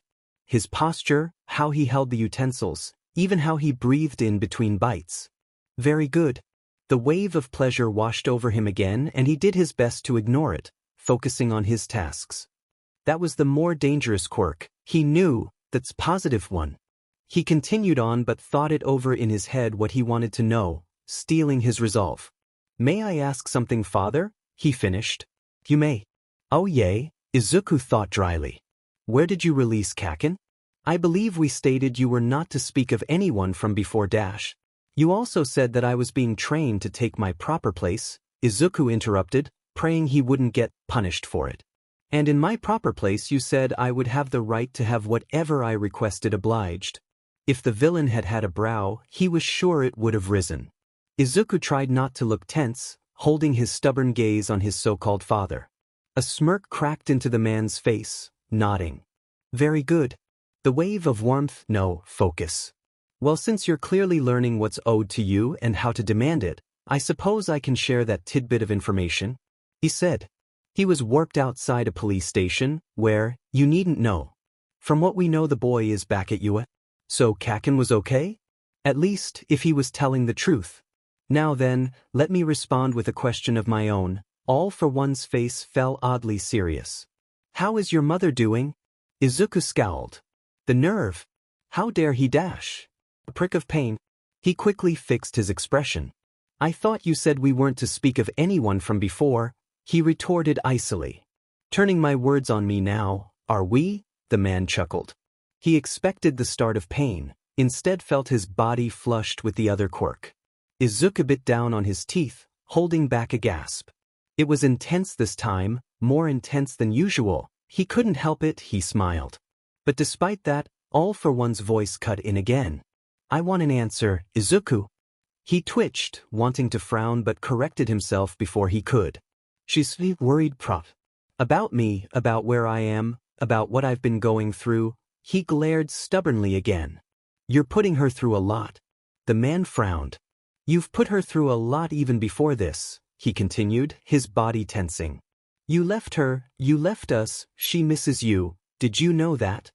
She misses you even though you're a monster. Even though you abandoned us and now you have the nerve to pull all this and claim you dash. There it was again. The pain. Izuku choked, his body jerking, and he fell off the chair onto the floor, curled in on himself as he bit back screams. As abruptly was it had happened, though, it stopped, leaving him panting on the ground. He lay there, trying to catch his breath as he heard the sound of footsteps nearing him. I had my reasons. He heard the voice. That's all you need to know. Like hell it was, but he couldn't speak. I did plan to give this all to you at some point. But I already had a successor, one that fit my plans, that hit All Might more deeply, and you were quirkless, obsessed with heroes and their false glory. So you only want me now that I have a quirk? He hissed, glaring up at him. You can't achieve anything without power, boy, he said. And I could have given you one, but I suppose I had hoped, quirkless as you were, you would not get yourself wrapped up in all the struggles between heroes and villains, but you did so anyway, and made your way back into my hands. So, it must be fate then, that you were to properly be my son. Fate? What a bunch of... It doesn't matter now you're here, that's what matters. Izuku managed to push himself up, his arms trembling. He knew he couldn't win if he tried to fight, he didn't have the authority to harm him anyway. He loathed that law now more than ever, but All for One grabbed his arm, pulling him up onto his feet. Izuku twitched, staring at the man who reached out and ruffled his hair. The quirk forced its feelings of warmth on him again, trying to trick his brain that he was happy about this development. How dare he act like this? How dare he pat his head like All Might? The warmth was pushed back by a wave of sorrow and longing, thinking back to the man's bright smile, the proud look in his eyes, the kindness. Tears. No tears. Tears were weakness to him, tears would get him punished. It was so hard to fight them though. All Might, he missed him so much. He controlled everything. How he dressed, how he talked, how he moved, held himself, ate, his expressions. And everything he knew was mirroring him. It seemed like the villain was more trying to make him into another All for One than trying to train an heir. Was he really so self-absorbed, such a sociopath that he believed being like him was an honor? Something to be wanted? He knew the answer to that. Izuku kept his eyes locked as he shaved in the mirror, frowning slightly. He'd gotten pretty good at shaving at this point, because if he messed up he'd get punished. How long had it been? He kept asking the question but he wasn't sure. It felt like forever, but in reality it couldn't have been more than, he wasn't sure, but some part knew that it hadn't been that long at all. He sighed, placing down the razor and then washing his face. He frowned up at his reflection and internally winced. Even without being told, he was copying his mannerisms, the way he was holding himself, the way his mouth curled into a frown. He smirked bitterly, glancing down. It seemed he was being successfully conditioned. Oh joy. He went to his closet, slipping into the suit as usual, adjusting it to the perfect specifications. His thoughts drifted to his mom, to All Might, to his friends. Were they looking for him? Would he still be him when they found him? All Might's words came back to him, that regardless of his connection to All for One, he was not responsible for his actions. His own words, too, from what he told Todoroki that day. It's your quirk. This was his body, his life, not All for One's, he told himself. This was just a waiting game, until he could escape or until he was rescued. If rescue was coming, no, he had to believe that, he needed to believe that. He made his way into the hall, heading down to the room where he had all his meals that weren't scheduled with his father. Waiting for him in the room, however, was not just his breakfast. Young Master Kurogyri, the warp villain. Izuku twitched at the title but said nothing, only acknowledging the man with a curt nod as he was taught. He pulled up his seat and settled down. The villain usually only showed up when he had instructions for him, so Izuku turned toward him, gesturing that he should speak. Master wishes that today you train your quirks, Kurogyri reported.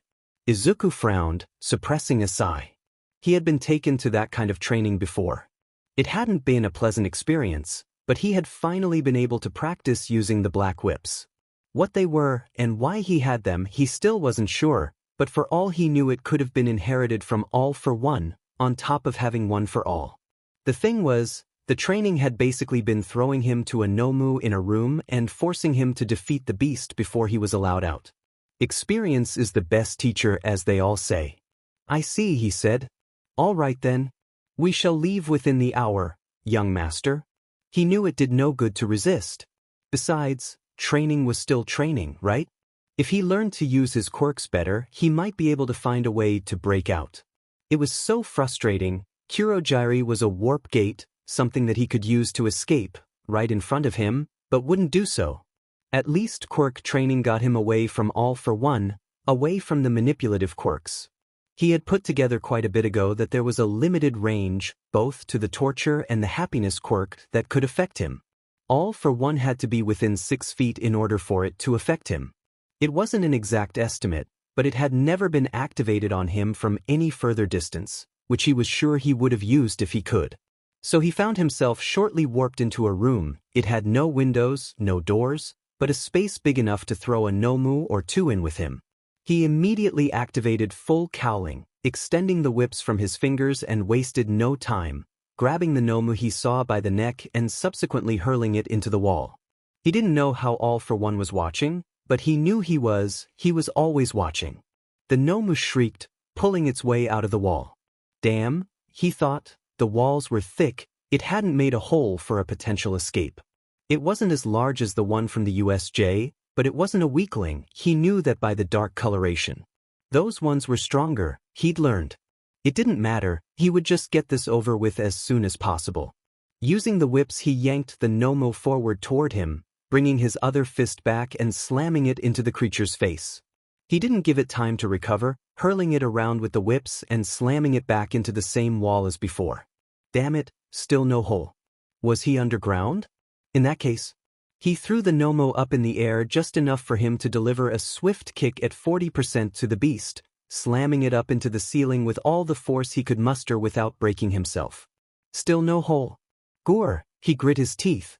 I'm so sick of this. He slammed the Nomu back up into the ceiling, again, and again, and the entire place shook. Okay, he hadn't done that, had he? The ceiling abruptly collapsed, the Nomu being crushed by rubble. Izuku dodged the falling debris, punching a large block of it away before it landed on him. He peered through the dust up through the ceiling. His heart skipped a beat. The outside. He jumped up out of the hole without thinking about it. Out. He was out. Then he saw where he was. Apparently he had been in a room under a warehouse of sorts, a warehouse full of Nomu. His eyes widened in shock, partially because of the sheer number of the beasts, and partially because of who he saw with them. Best Jeanist, Empty Lady, Ed Shot, Tiger, Gran Torino and young Midoriya. All Might. Despite the surge of terror he had seeing the man in this form, it was completely overridden by his sheer relief. The pros were here. They had the Nomu. He tried to run forward to them, but only managed to cross a bit of the distance before he showed up. How rude, the voice rang. Coming in uninvited. Izuku felt his blood run cold, whipping his head around to see All for One laxly approaching the pros. Kurogiri, remove the boy, All for One stated calmly. You won't be touching him? All Might roared, charging forward. Izuku saw the shadow encroach on him only for it to collapse thanks to Edgeshot's handiwork. Kurogiri was out of commission, but that didn't mean they were safe. It happened fast, he wasn't sure what happened exactly. There was a blast, the entire area just gone. Someone had tackled him aside, a flash of yellow Gran Torino? Izuku sat up, his head spinning as he tried to make sense of things. Gran Torino had pushed him out of the radius, Kurogiri had been blasted back but seemed to be alive. It seemed most of the damage was facing forward, and they had only been caught up in the recoil. Everyone else, however, Izuku choked, seeing the bodies of the pros scattered about, everyone except All Might was out of commission. And the look on All Might's face triggered some very unpleasant memories. Oh dear, you were not supposed to get caught up in that, All for One looked over at him. I do hope you're all right? Izuku glared. Yeah, you can go straight to hell, Gran Torino spat, clearly not in the best shape himself. Well, oh, that's going to have to wait. All Might charged the man. Izuku reflexively tried to get to his feet, Gran Torino grabbing his wrist and yanking him back down. Don't be foolish, the old man snapped. You're the target here. If you can run, run, otherwise, stay down. I have to dash. He grimaced, looking down at his leg which appeared to be twisted in an unnatural angle. In the rush of adrenaline he hadn't noticed it, but now that he had the pain was beginning to set in. He fell back onto the ground, gasping at the pain in his leg. He glanced at Gran Torino, who appeared to have taken a blow to the head, given how he was bleeding. Kid, I don't think I can move, the man said. I can't get you out of here, I'm sorry. The nomes the pros had captured were, for the most part, obliterated by All for One's attack.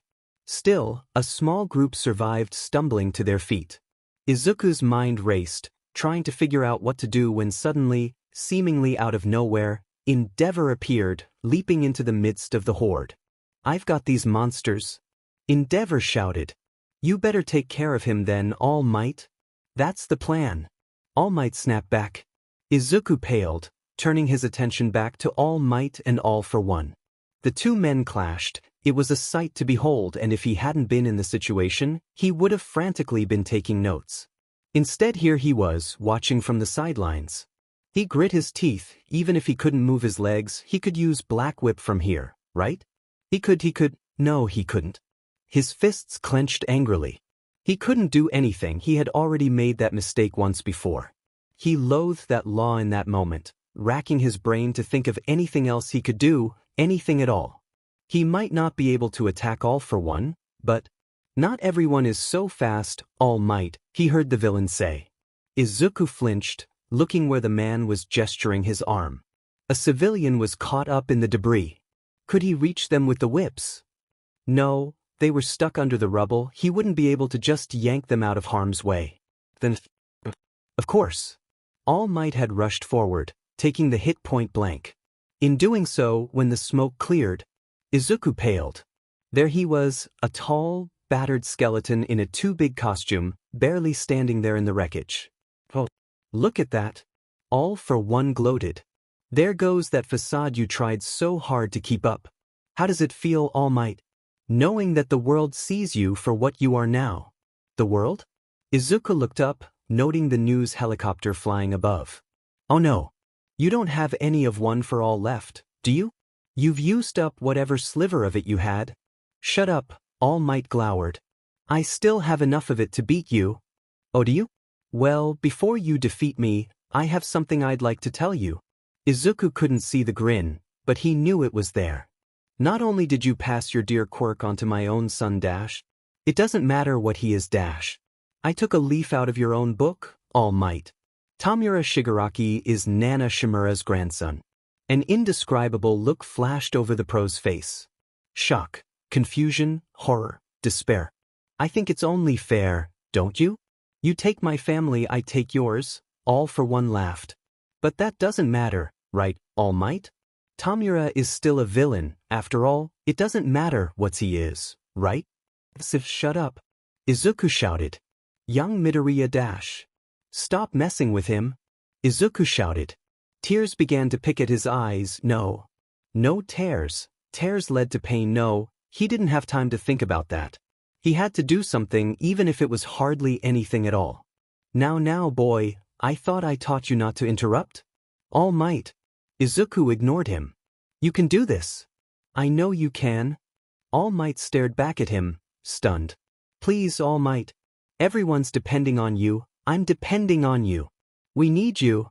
All Might stared at the boy. He couldn't help it, he still saw All for One, but he heard Izuku, the voice of his student, his protege, his successor. It's his boy. He heard his boy. His boy, and he wasn't going to let this villain take him again. All Might turned, glaring at All for One, channeling what was left of One for All into his arm. It was a long shot, but it was the only chance he had left. It wasn't like him, a more clever idea, one that he liked to attribute to something Izuku would come up with. Ah, your last stand then? All for One said.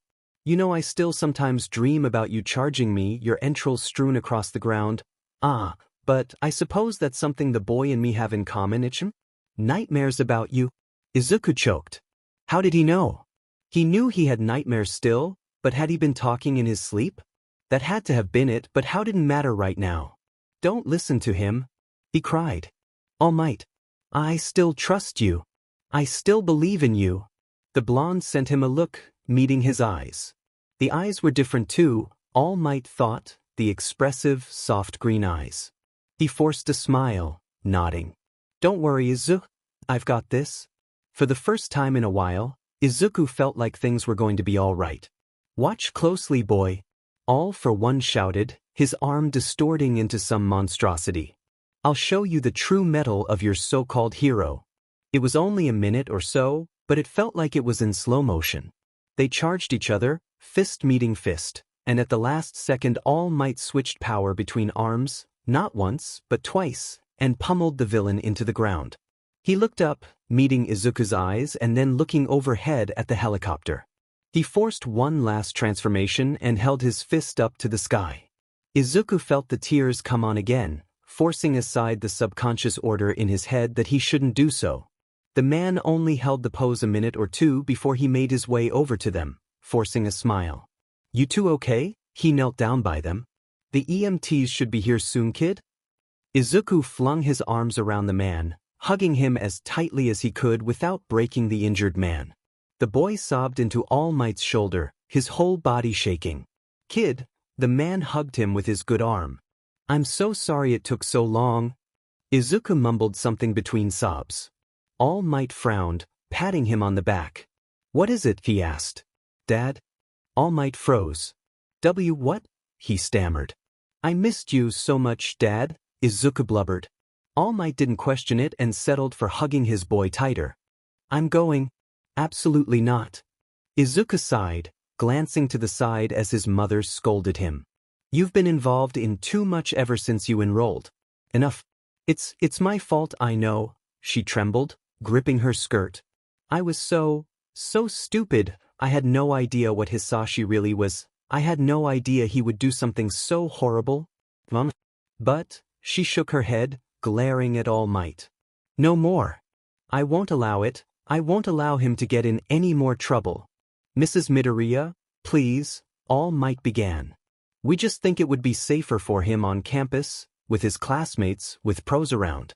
The League of Villains is still out there. They escaped when we tried to rescue his classmate. It'll be more dangerous if he just stays on his own dash. No. I'm not going to hear it.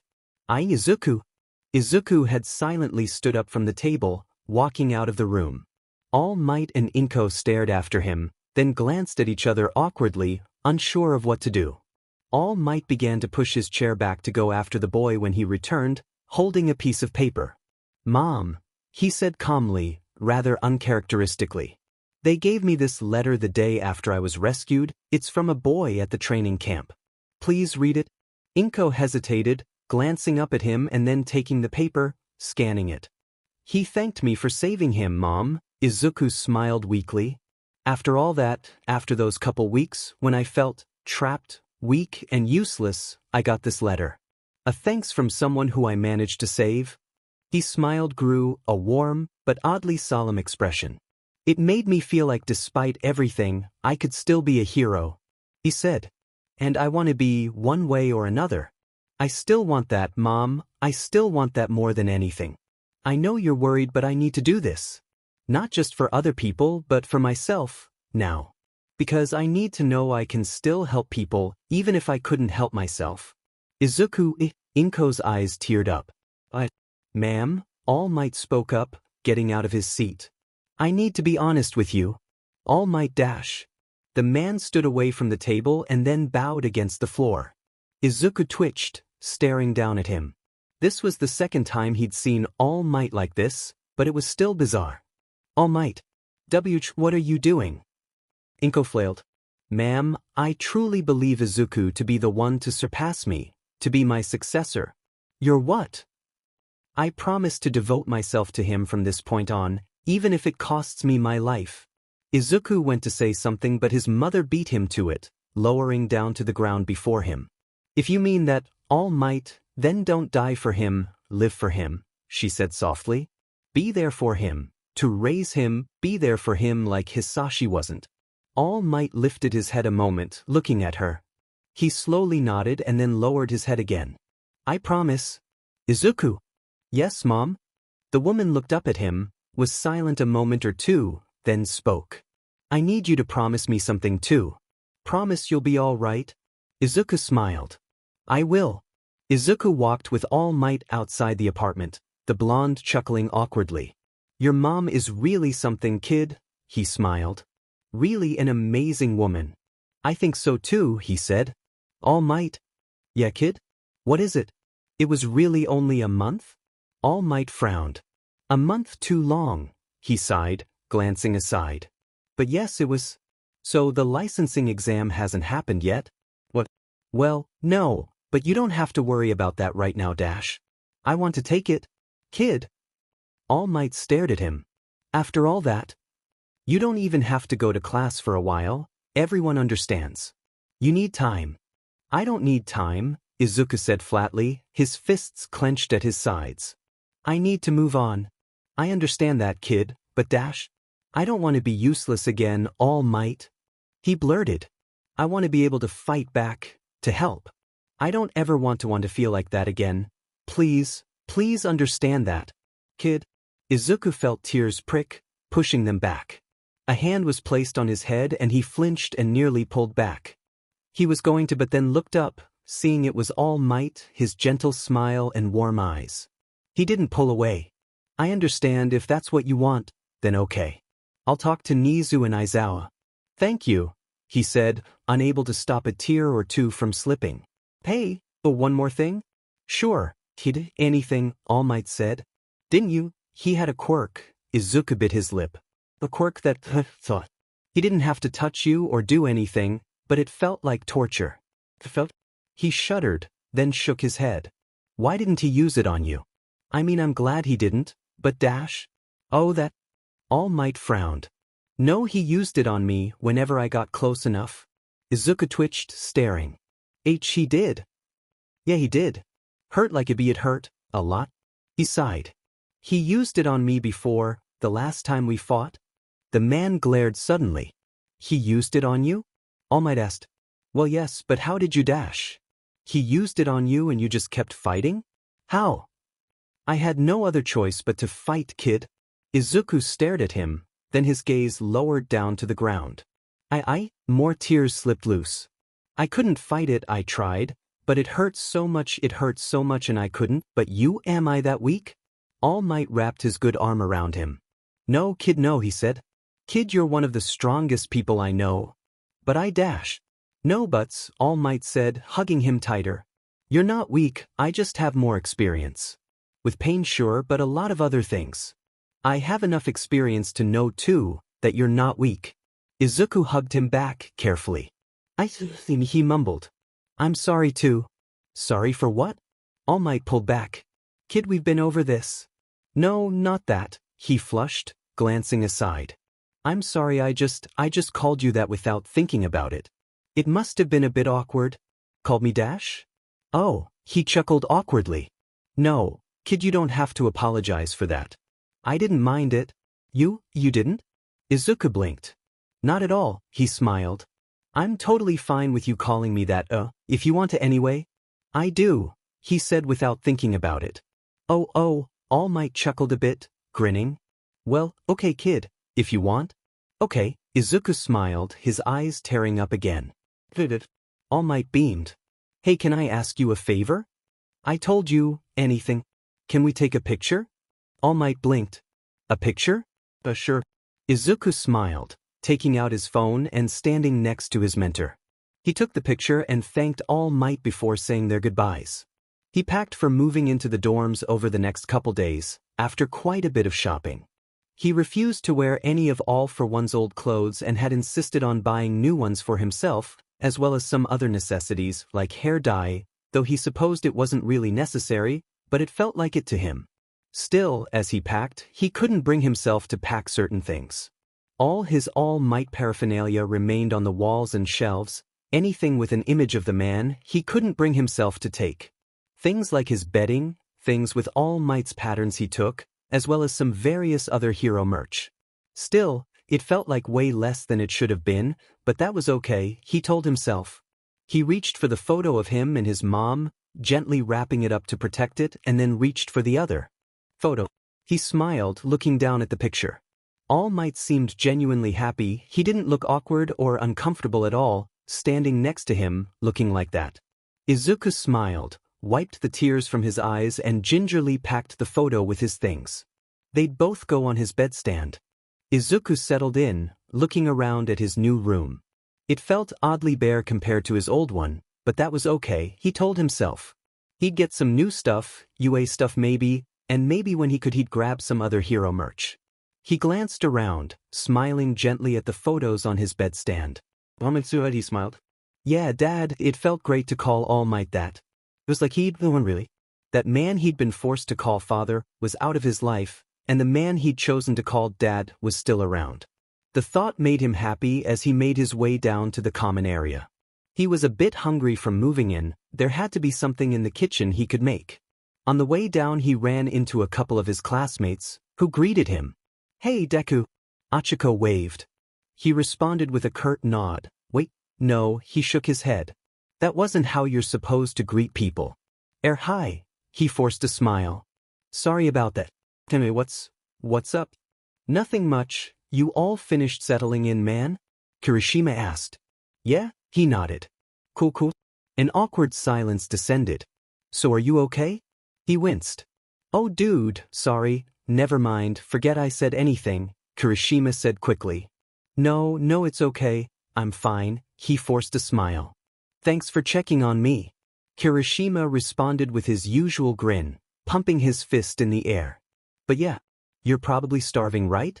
We should make something special. Yeah. Maybe Sato can make some sweets. Oh, I'll make tea. Mother sent me some great leaves. Momo clapped her hands together. Izuku blinked, watching his classmates all make declarations of what food they should have. It was nice, he thought, to have this weird sense of normalcy back. They ended up with a small feast on their hands, to which Izuku gratefully participated, happily munching whatever variety came his way. A couple times, though, he caught himself eating a bit off, sitting a bit stiffly, like he had binge-taught. He immediately would attempt to disregard the behavior, focusing on something else. Luckily his classmates were good distractions, constantly chatting up or getting into some antics or another. So hey, Achiko said. You know that there's a HeroCon going on next week, right? There was? He frowned. Usually he was on top of everything like that, but he had other stuff going on. No, I didn't, he said. That question seemed to shock them a bit, but they quickly masked it. Well, anyway, Achiko continued. I know we got the exam coming up and we're going to be training hard, what? We talked to Aizawa, dude. Kirishima grinned. He gave us permission to go. He and some of the teachers are going to be escorting, but we can still leave campus. I even bought the tickets. Momo said happily, clasping her hands together. What do you say? Do you want to go? He stared at them. Did he want to go? After these last few weeks, after everything that had happened, after all the horrible things he'd gone through, and they were asking if he wanted to go to a nerdy HeroCon? Absolutely. Really? He blurted, his eyes lighting up. Are you sure it's okay? I mean, you bought the tickets? I can pay for mine. It's okay. You didn't have to dash. Nonsense. Momo said. My pleasure. Yeah, a bit, Tsu chimed in. We thought you would like the idea. They were trying to make him feel better. He smiled, scanning them. They were good friends, really, and it was nice to be back with them, really nice. Deku, are you crying? He was, wasn't he? He hadn't even noticed, and while that urge to stop was there, he managed to push it away. Thanks, you guys, he said. Thank you so much. They smiled in response. Oh, I can wear my All Might hoodie. I guess that won't fit. He frowned. But anyway, it sounds like fun. Achiko and Tsu exchanged glances. It was nice to have something to look forward to again, he thought as he made his way to the room he was meeting All Might in. Class was even kind of fun, learning something he actually wanted to be taught. He shuddered at the memory and focused back to the matter at hand. All Might, he opened the door. Young Midoriya, the man smiled. Sit down, I made some tea. Izuku gladly accepted, sitting across from his mentor and slurping the tea. How are you feeling? He asked. Better, he said. There's some things I should still tell you though. You don't have to force yourself if it's something you'd rather not. Izuku shook his head, frowning down at his tea. Apparently, my arms are getting too damaged, he said. That doctor that worked for him, he said if I break them again I could lose use of them. They did look pretty beat up, All Might frowned. I guess we were more focused on your leg after the incident. It's healed fine, what's what the doctor said, he said. But I am concerned about my arms, there is something else too. He fidgeted. All Might, I have another quirk? All Might stared at him. What? He frowned. Did he dash? No, at least I don't think so, it happened at training camp. He said. When I was fighting that villain, I activated some new quirk. I've used it a bit since then, but I'm not sure where it came from. I thought maybe I could have inherited it and it was just dormant, since it's not like one for all and I don't know how many quirks he had. What is it? I guess I can show you. He hesitated, glancing at his hands. Let me just put this down. He placed the tea back down on the table and searched the room, looking for a target. Another chair was against the wall, that'd do. It was easy to do now, after using it a few times with the Nomu. The whips spread out and grabbed the chair, which he drew back to him, waving it in front of All Might. Holy shit, All Might stared. Why yeah. He chuckled weakly, setting the chair back down. I'm not sure where it came from. Is it doesn't hurt or anything, right? He asked.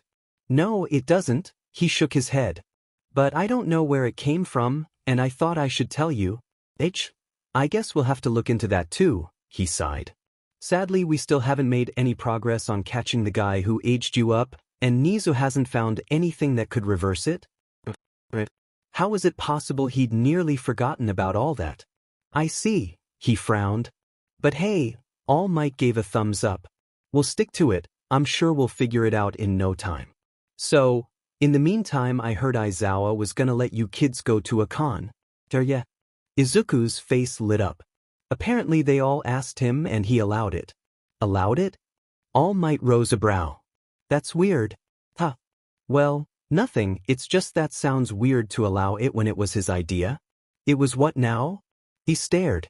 Well, I heard him talking about it, and then your classmates showed up and asked, so I guess it was all their ideas? He shrugged.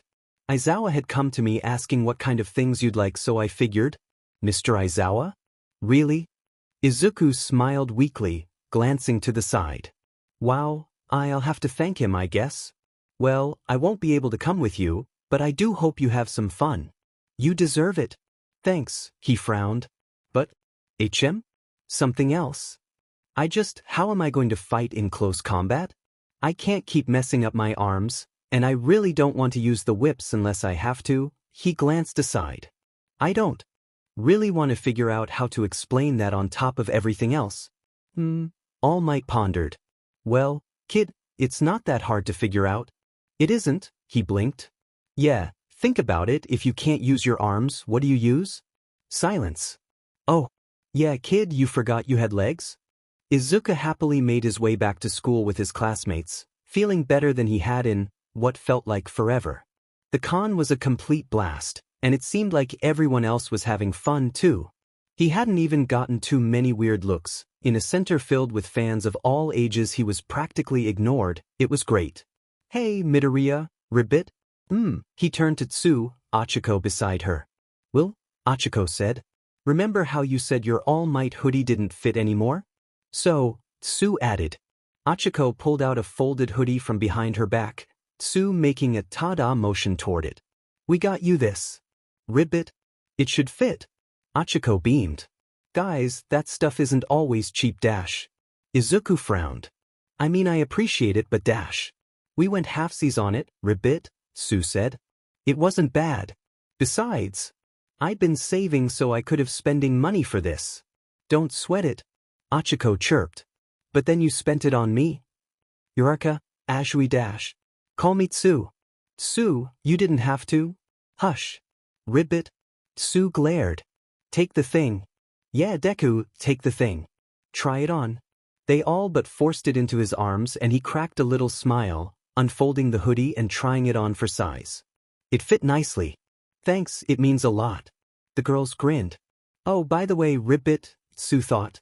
"Don't you need a new hero costume?" Izuku froze. "Deku? Oh my god, you're right." He gasped. "I haven't been to the support class dash." He winced. He wasn't supposed to get so excitable. He half expected a surge of pain, silencing him a moment. Uraraka and Tsu exchanged glances. "Deku?"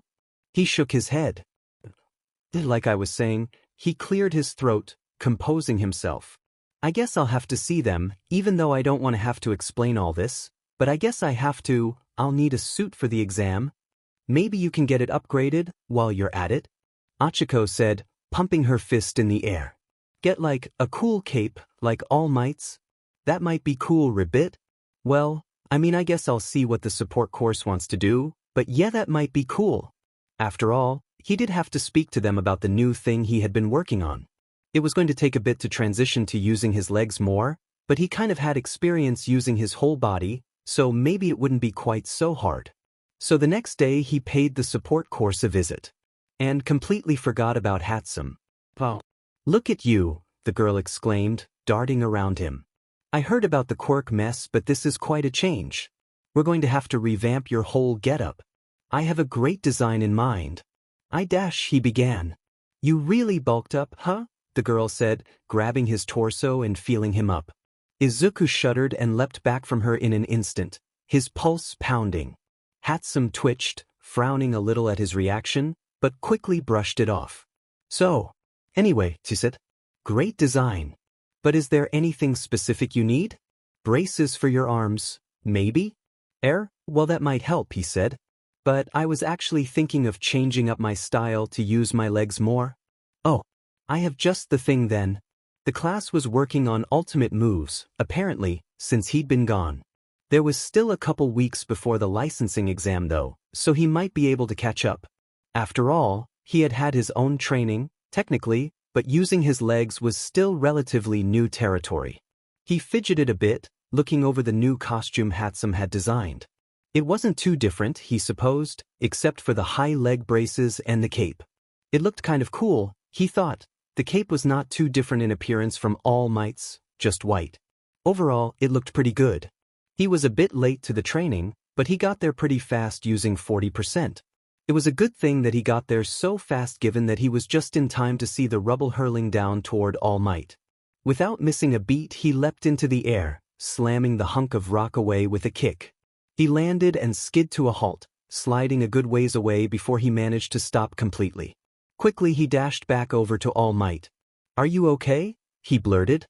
All Might was smiling at him, a proud look in his eyes. "I'm fine, thanks for the save, young Midoriya." He smiled, then looked up to see where the debris had come from. Kaken was looking down at them with an indiscernible expression. "Sorry for the scare, young Bakugo," the man waved up at him. "Watch yourself, All Might," the boy responded angrily.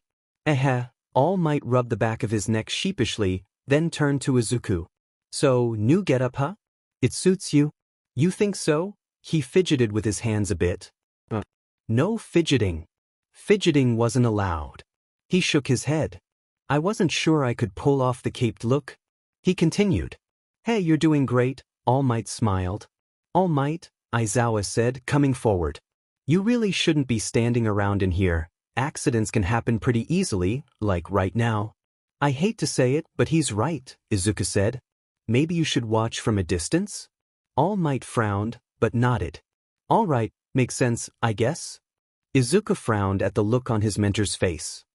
He'd seemed pretty despondent since he had lost One for All. A pang of guilt struck him at the thought. All Might had given his power to him, that was why he lost it, and he nearly lost it at the most important time. Now, even after that, here he was beating himself up over it. Izuku bit his lip. It really was all his fault. It wasn't right for All Might to blame himself. Hey, why the long face? All Might spoke up, forcing a smile. You get working on your new style, okay? I'll watch from a distance. Okay, he said with a nod. I'll do my best. It was a long day of training. He was exhausted by the time they were all finally dismissed to the dorms. They walked back together, commenting on each other's new moves. Yeah, mine still needs some work. But I'm getting there. Kirishima said happily. Ribbit, yeah, I think we're all making good progress. Yeah. Ashido said. Especially Midoriya. That was insane. Oh, not really, he blushed. And that new costume looks great. Hagakure said. He blushed more. You do look quite dashing, Momo said, smiling sheepishly. Thank you, he said. So, what should we do for dinner? Or should we all just eat on our own? I have to catch up on some things, Todoroki said. So I can't tonight? Me neither, sorry, Jiro added. That's quite all right, Momo said. But if anyone is interested, I can make some tea? That sounds great. Achiko smiled. I could make a vanilla loaf, Sato added. Izuku smiled a bit, just happy to be involved. That night he dreamt again. The line of people, all for one, one for all. You have one of the others now, One for All spoke in front of him suddenly. That's good, it'll help you. The others? He still couldn't speak.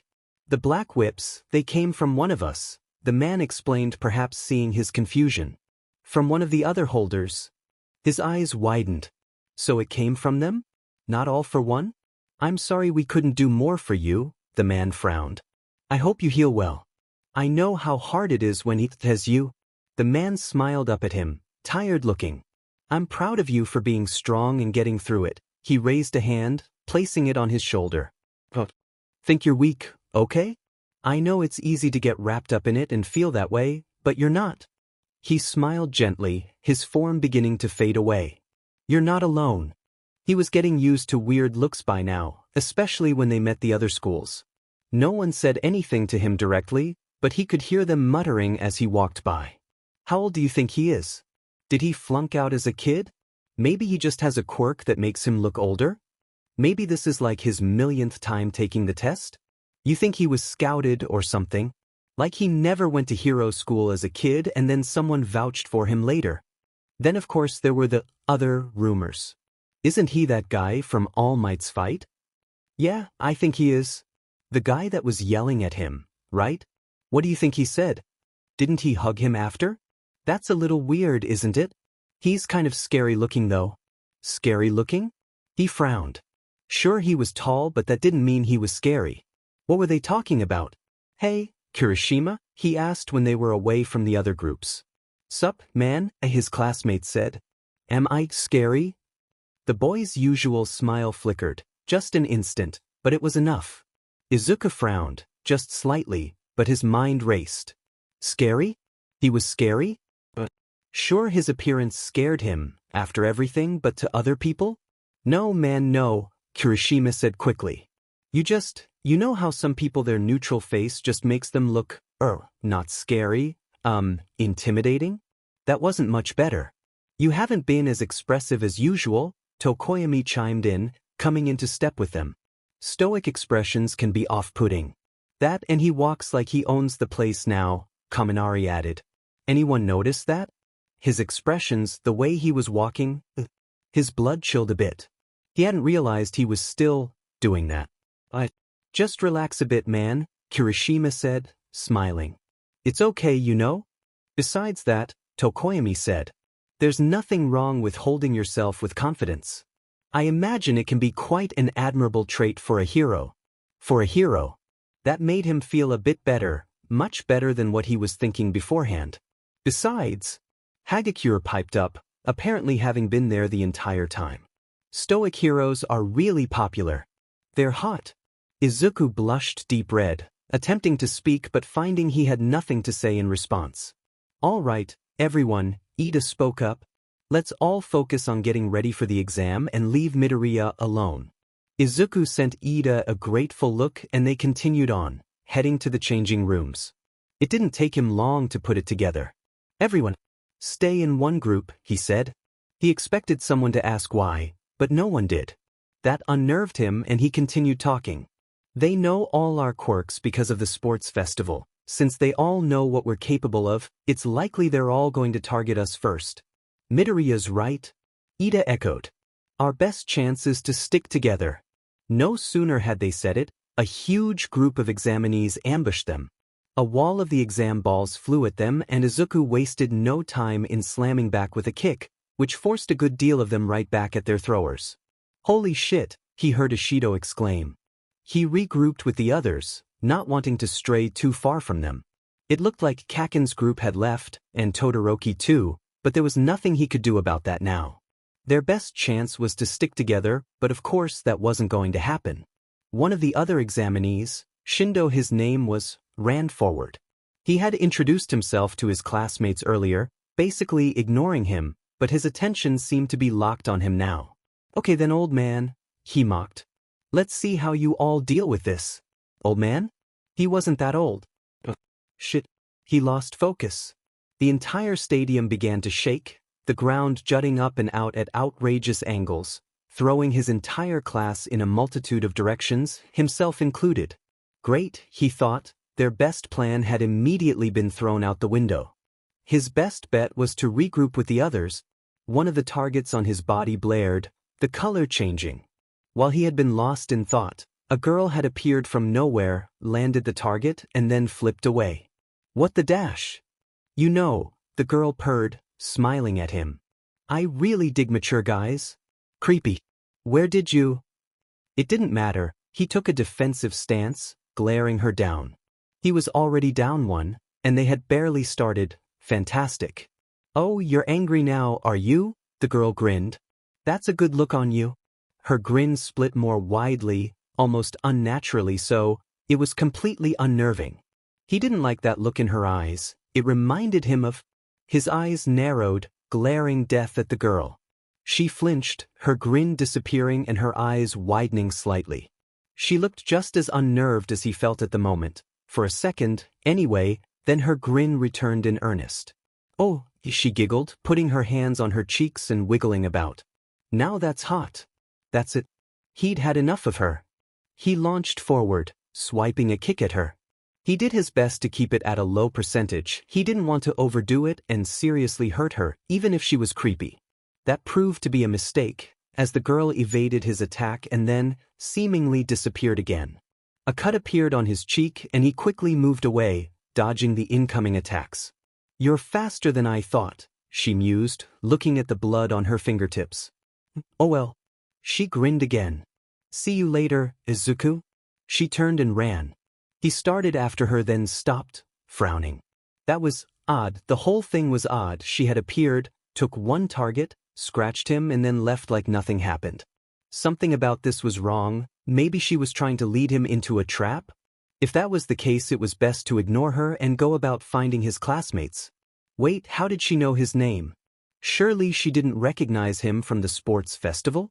He didn't really have too much time to think about it. He instead began searching for his classmates through the rubble. Deku, Achiko and Shiro, running up to him. He sighed in relief, smiling at the sight of them. Guys, are you okay? Yeah, we found each other pretty quickly, Shiro said. I knew you'd be okay, Achiko said. But still, I'm glad we found you. Yeah, we might not be able to find the others quick enough to rack up some points, though. That's okay, Deku smirked a little. I've got a plan. While his plan in the first part of the test had gone off without a hitch, using Uraraka and Shiro's quirks to trap people, the second part of the test was proving to be more challenging than he thought. It wasn't that he was having a hard time finding people to save or actually saving them, more it was, he had no idea what to actually say to people. The first victim had openly scolded him for some callous words, and after that it was at the forefront of his mind.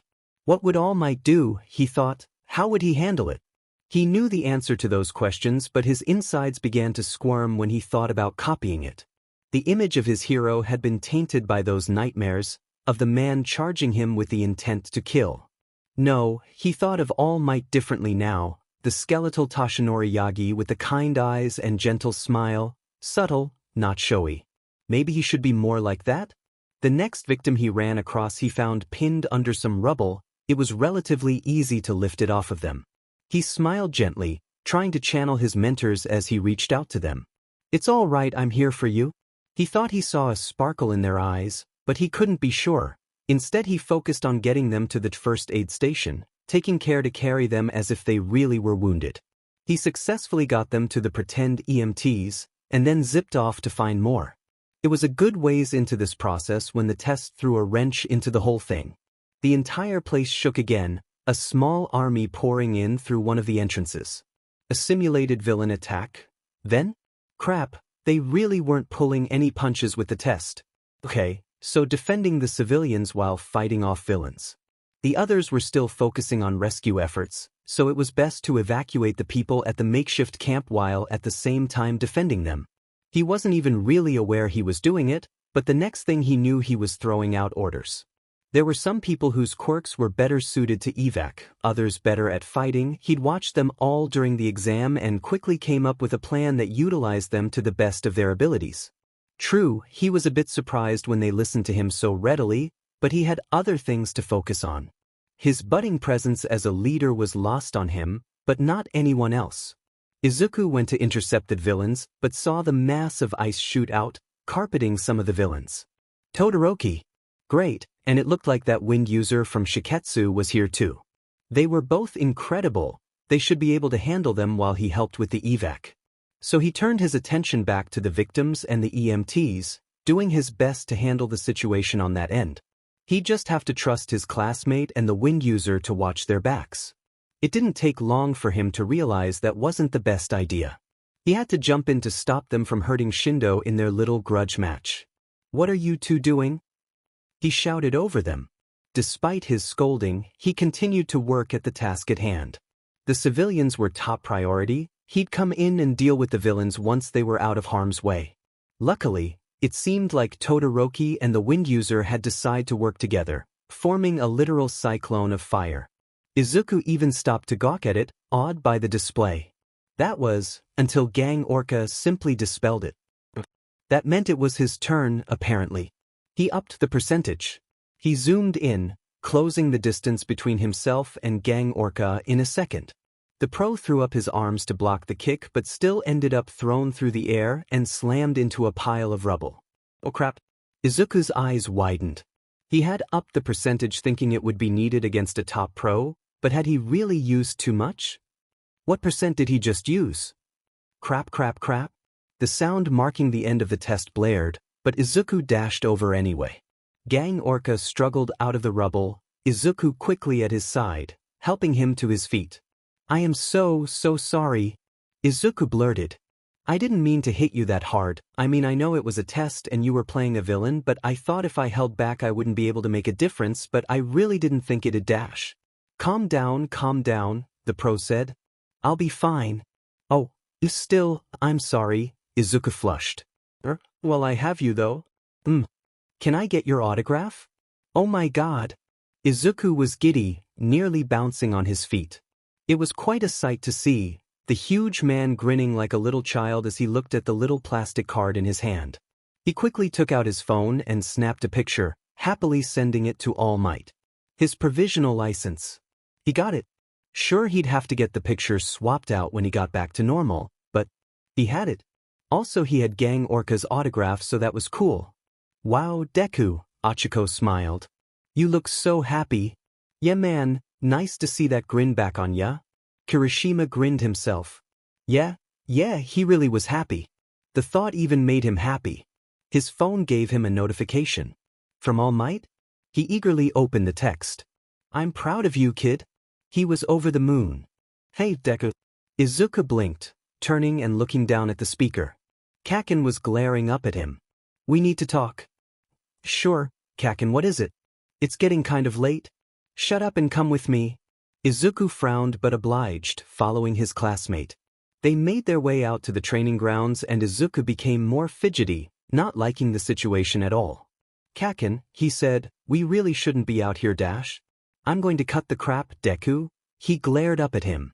You told those league bastards to let me go, didn't you? Izuku flinched, then frowned. I did. Why? I didn't need your damn help, he snapped. Maybe not, but I had the chance to help so of course I dash. Shut up. He felt a surge of irritation, beginning to bristle. Why was he doing this? All he did was help. How dare he shook his head. No, how dare he? That was all for one talking, not him. It still didn't change the matter at hand. And on top of that, Bakugo continued. The old villain bastard was your father, huh? Izuku looked like he had been slapped. How did you dash? I'm not an idiot, those league bastards like to talk, he glowered up at him. I put it together pretty easy.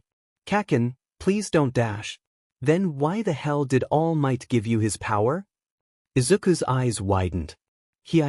I know he did. So why, huh? Did you trick him? Are you trying to trick all of us right now? Well, Deku. That's not it. Izuku snapped. I didn't trick anyone. How do I know that, huh? How do I know you didn't trick All Might to giving you his power so you could weaken him for your dear old daddy Dash? He's not my father. So why, huh? Why did All Might give his power to someone like you? The blonde snapped back. If you really were just a loser with a bastard villain of a dad that wanted nothing to do with you, why did he give you his quirk? Izuku blinked, realization slowly dawning on him. What did he see in you if you weren't trying, huh? What was so great about you that he chose you? Bakugo's fists clenched. I want to know, he growled. I want to see what he saw in you. The red eyes flashed up at him. Fight me. What? Izuku stared. Fight me, damn it. Bakugo snapped. If you're so fucking strong now, if you're so great chosen one, then it should be easy. Kaken, I'm not going to fight you. He shook his head. Why? Not a real fight for you, huh? Well, that was probably true, but it's your fault, damn it. It's your fault All Might lost his power, not mine. It wasn't my fault. Izuku stared again. Fault? Kaken, that wasn't your fault, Dash. Of course it wasn't. I just said it. The blonde glared, tears beginning to prick at his eyes. You think it's your fault? Shut up. Bakugo charged him and Izuku easily dodged, sparks flying. I said I'm not going to fight you. It's not my fault, damn it. It's yours. It has to be yours. Why would it be your fault, Kaken? He blurted, dodging another blow. It's not. Now stop dodging and fight me. Bakugo continued his assault. Izuku continued to dodge. They were getting nowhere. Maybe? He sighed. He stopped in place, letting Bakugo charge him. The blonde went to let off a blast and Izuku grabbed his wrists, turning him around and pinning him. Bakugo went absolutely feral, yelling, thrashing about, screaming obscenities. Izuku said nothing, quietly holding him in place as the blonde's yelling slowly turned into sobs, dropping his face into the ground. Why did a weakling like you get so strong? Why did, he choked. You got strong and I killed All Might? You didn't, Kaken, Izuku frowned. If anyone did, I did. He lost his power coming to save me. And you only got caught because your dumb ass was trying to save me. That's what you do. That's what you always do. You always try and save everyone, even people who don't deserve your goddamned help. Bakugo turned his head, glaring up at him with watery eyes. I was weak and got caught, so you got caught too. I was so weak I needed your damn help, and then All Might had to save us both. It's my fault, damn it, don't you see that? It's my fault, All Might's. That's enough, a voice spoke. All Might rounded the corner, frowning as he made his was over to them. Izuku backed off, letting Bakugo get to his feet. I heard what you said, I'm sorry, All Might frowned. Listen, both of you, I didn't lose my power because of either of you. I was always going to lose it, no matter what happened, so don't blame yourselves. I was weak, Bakugo insisted, his hair obscuring his eyes. I was weak and look what I did to you. All Might frowned and approached the boy, slowly pulling him into a loose hug. You didn't do anything, he said gently. Izuku was silent, hesitantly looking between his mentor and his childhood friend. Kaken, he spoke up. You are strong, but as strong as you are, you're still a kid. You're both still kids, All Might interjected, locking eyes with Izuku. No matter how strong you are now. Right? Izuku frowned. Bakugo tore away from All Might. Why him? He asked, head down. Why'd you choose Deku? Because he was more heroic than anyone else there. He charged in when everyone, including myself, stayed on the sidelines. You were already strong, young Bakugo. He deserved a chance to stand in the ring. Bakugo snorted. Not what I wanted to hear. He Saturday start talking, who knows about you too? Izuku sat down as well, not too close but near Bakugo. All Might explained about One for All, how it came about, how it was passed, and Bakugo glared at Izuku. So you got dragged into all this without knowing about that villain at all? Izuku nodded slowly. Of course, anything else I should know? Well, I suppose since we're telling you all this, young Midoriya has another quirk. He does? Bakugo scowled. What? Did that all for one bastard force it on him? We don't know. All Might began. Oh. Izuku made a sheepish face. Actually I do know where it came from. They both stared at him. You what? Why didn't you tell me? All Might frowned. I was going to. Izuku shook his head. But so much happened, I'll explain now. So I had this dream. The blondes listened to Izuku's story till the end, and Bakugo threw his hands up in the air. Of course, you talk to your dead uncle and he gives you quirks. Why not? He rolled his eyes. I guess people just hand them out to you like candy. Starting to look that way, Izuku chuckled awkwardly. Well, whatever. Bakugo got up, brushing himself off. You may have a lot in your corner, Deku, but I got time. I'll get stronger than you. For some reason, Izuku doubted it, but instead he smiled. Yeah, he said. I'm looking forward to it. The big three weren't exactly what he imagined. His upperclassmen were, well, for lack of a better word, quirky. Mirio was bright, chipper and friendly. He seemed like a nice guy, just a little touch. Tamaki was not what he expected at all, and Nijire didn't understand personal space. So hey, she leaned right up to his face. You're the boy that got agified, right? He pulled back. She didn't seem to pick up on his discomfort. So did you just poof? The doll? Or was it like a gradual thing and your age just went shum? Did you have to buy a bunch of new clothes? What happened to the ones you were wearing? Did they just fall off? That had to have been awkward. Wait, you're also the one that was there during All Might's fight, right? What did you say to him, Haha? Nijire, Aizawa spoke up, stern. That's enough. Oh, okay, she chirped, skipping back to stand next to her classmates. Izuku's pulse began to slow, taking deep breaths. She had been too close and just huge. Too much all at once. He settled back down in his seat but found his arms were trembling. The class gave him questioning, concerned looks and he stood up. Excuse me. He left the room. He quickly made his way to the bathroom. Luckily no one was in there. He leaned against the wall and hugged himself, shaking. He wasn't sure what it was, the close contact? The barrage of questions? Or the questions she was asking? Calm down, he told himself, calm down and breathe. He closed his eyes, focusing on his breathing. Images flashed in his mind, All Might charging, all for one looming over his shoulder in the mirror. His eyes snapped open and he stifled a yelp. Okay, maybe not close his eyes, maybe just focus on what was in front of him, on his surroundings, ground himself. Midoriya. He flinched, looking at the door where Aizawa had entered. Sorry, Mr. Aizawa, he said, trying desperately to stop trembling. I don't know what I just... It's all right, the man said. Take your time and try to breathe. Sometimes weird things can set it off. Set it? You're not the first hero, aspiring or not, to have trauma, the man said. Everyone deals with it in their own way. That's what it was. He was having a panic attack. He choked a bit, covering his mouth as the tears began to run down his cheek. He didn't want to cry in front of Mr. Aizawa. He didn't want to look weak. It doesn't make sense, he whimpered.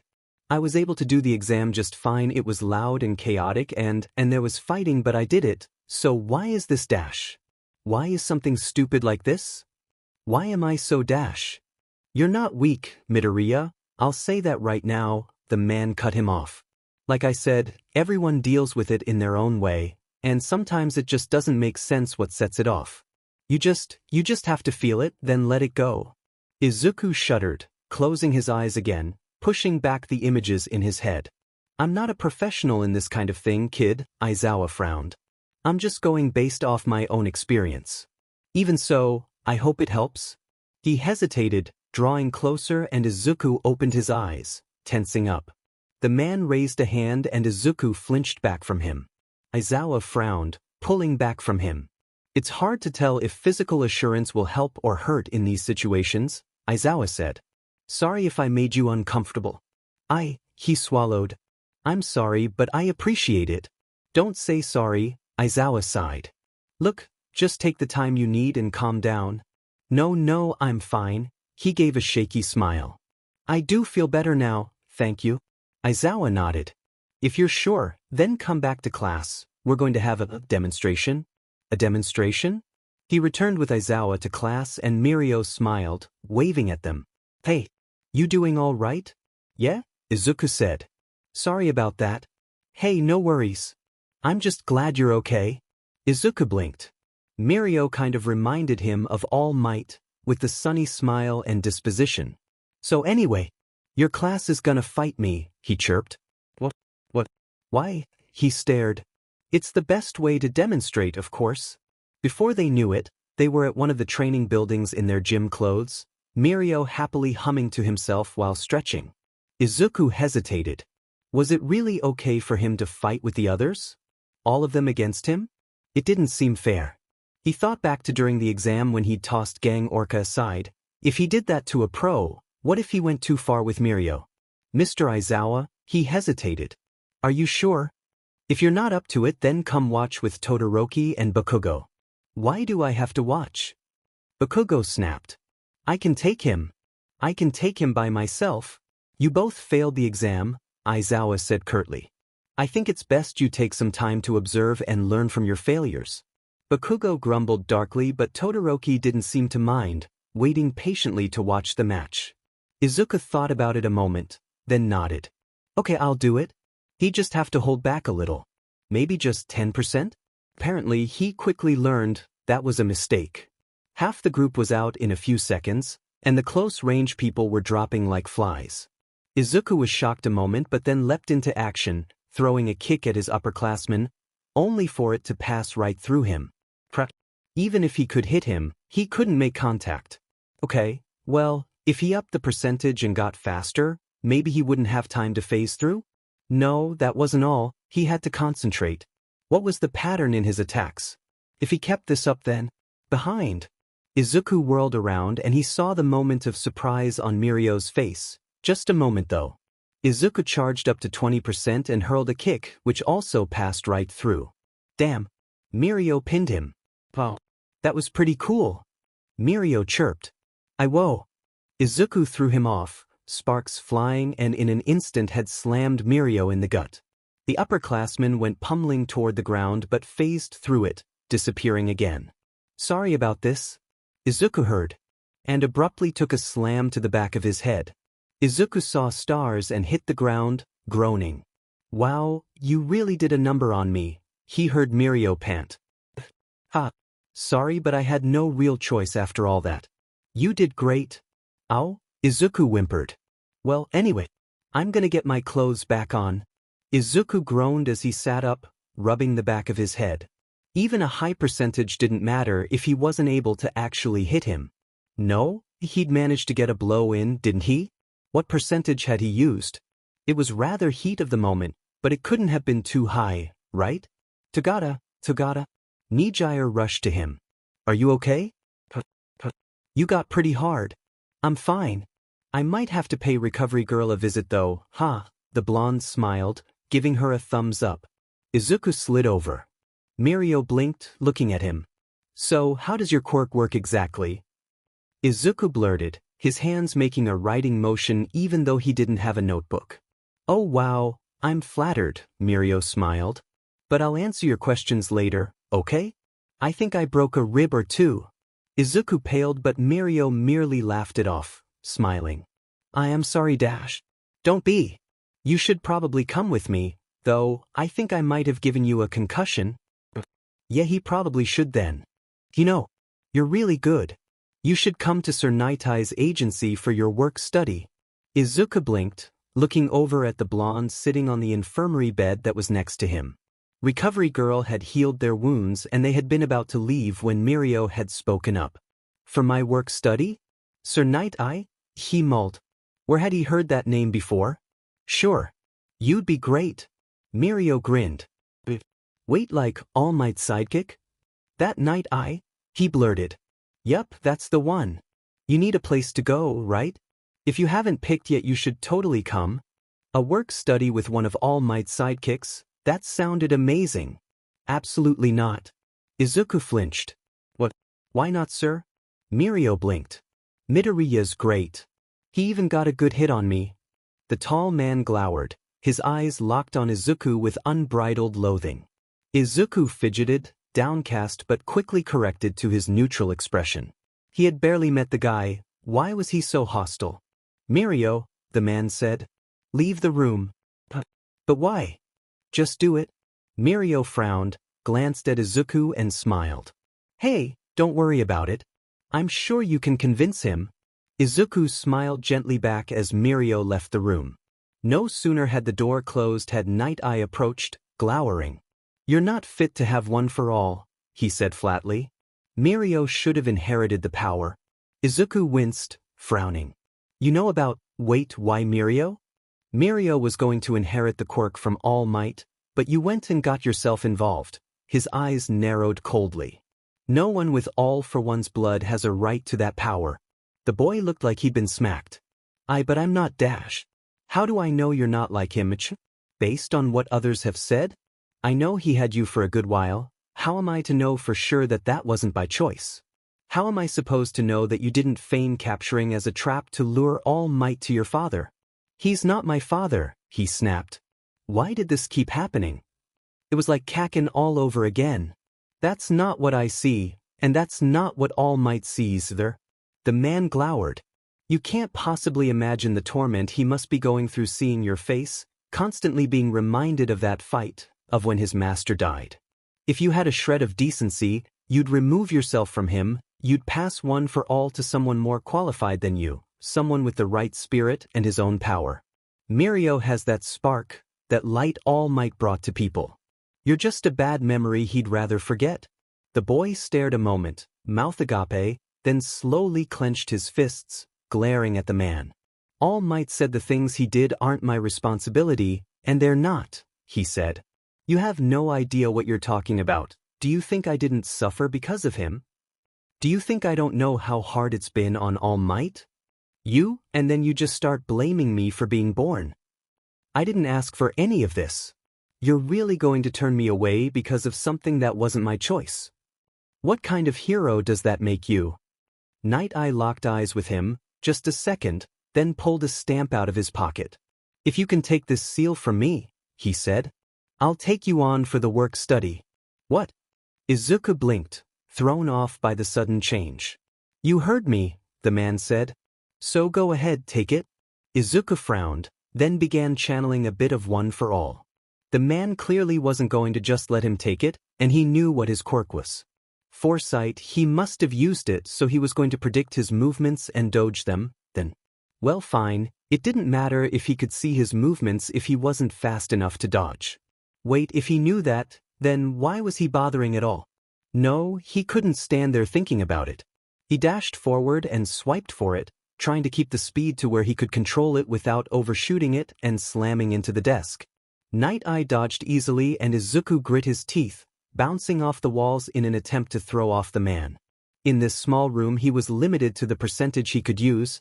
If he used too much he could overshoot it and slam right into a wall, or worse bring the whole place down. Night Eye must have known that much, and known he could take advantage of it.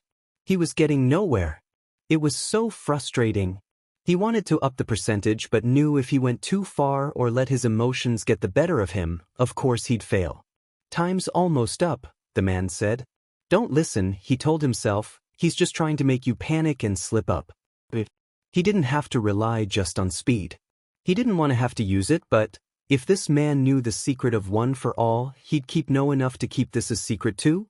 Wait, no, he might rat him out. He didn't like him already, so if he used Black Whip. Time's up. Izuku tripped up and crashed onto the ground. Damn it. Just as I thought. The man said. I had to be careful, Izuku mumbled. Of course, if you used any more of one for all you would have dashed. Not just that, he pouted a bit, sitting upright. I didn't want to ruin them. Ruin dash? Night Eye blinked. The man looked around at his office, seeing the impact marks all over the walls and ceiling, but not a mark on any of his All Might merch. That poster's priceless, Izuku mumbled, downcast. You're really such a fan of him you'd rather lose this than damage his merch? I know, he sighed. It sounds dumb. Night Eye was silent for just a moment. All right.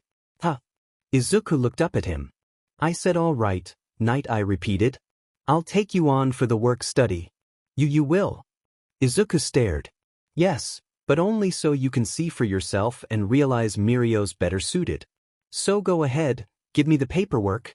Izuku hesitated but then nodded, getting up and searching through his bag for the papers.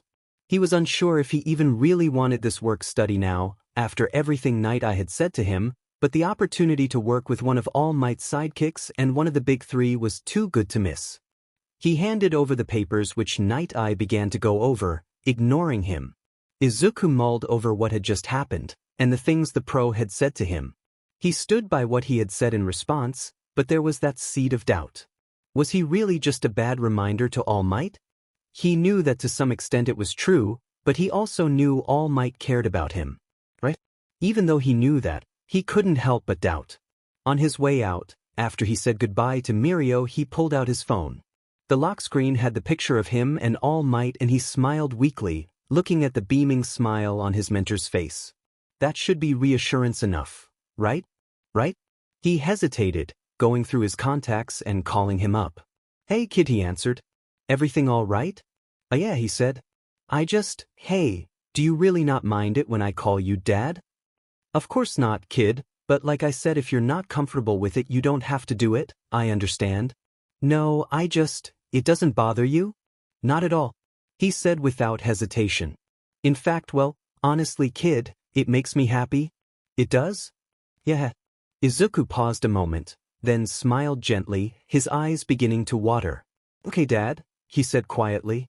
Thanks, I needed that. No problem, kid. The girl clung onto him, trembling. He smiled gently, rubbing her back. Hey, are you okay? What's wrong? Did you get lost? He asked softly. The girl shook her head. She went to speak but was cut off by another voice. There you are, Eri. Didn't we talk about running off like that? Izuku recognized him almost instantly, the Yakuza man, Chisaki, the guy from their briefing. We don't want you bugging the nice heroes, do we? The man said. Oh hey, it's no problem, kids will be kids, right? Mirio chirped. Why was he keeping a smile plastered like that? He recognized the man right. Of course he did, he was just trying not to draw any suspicion. Izuku knew that, but something about the act rubbed him the wrong way. Eri, come on, let's go home, Chisaki said. Izuku moved slightly and the girl gripped onto him more tightly. Please, she whimpered. Don't go.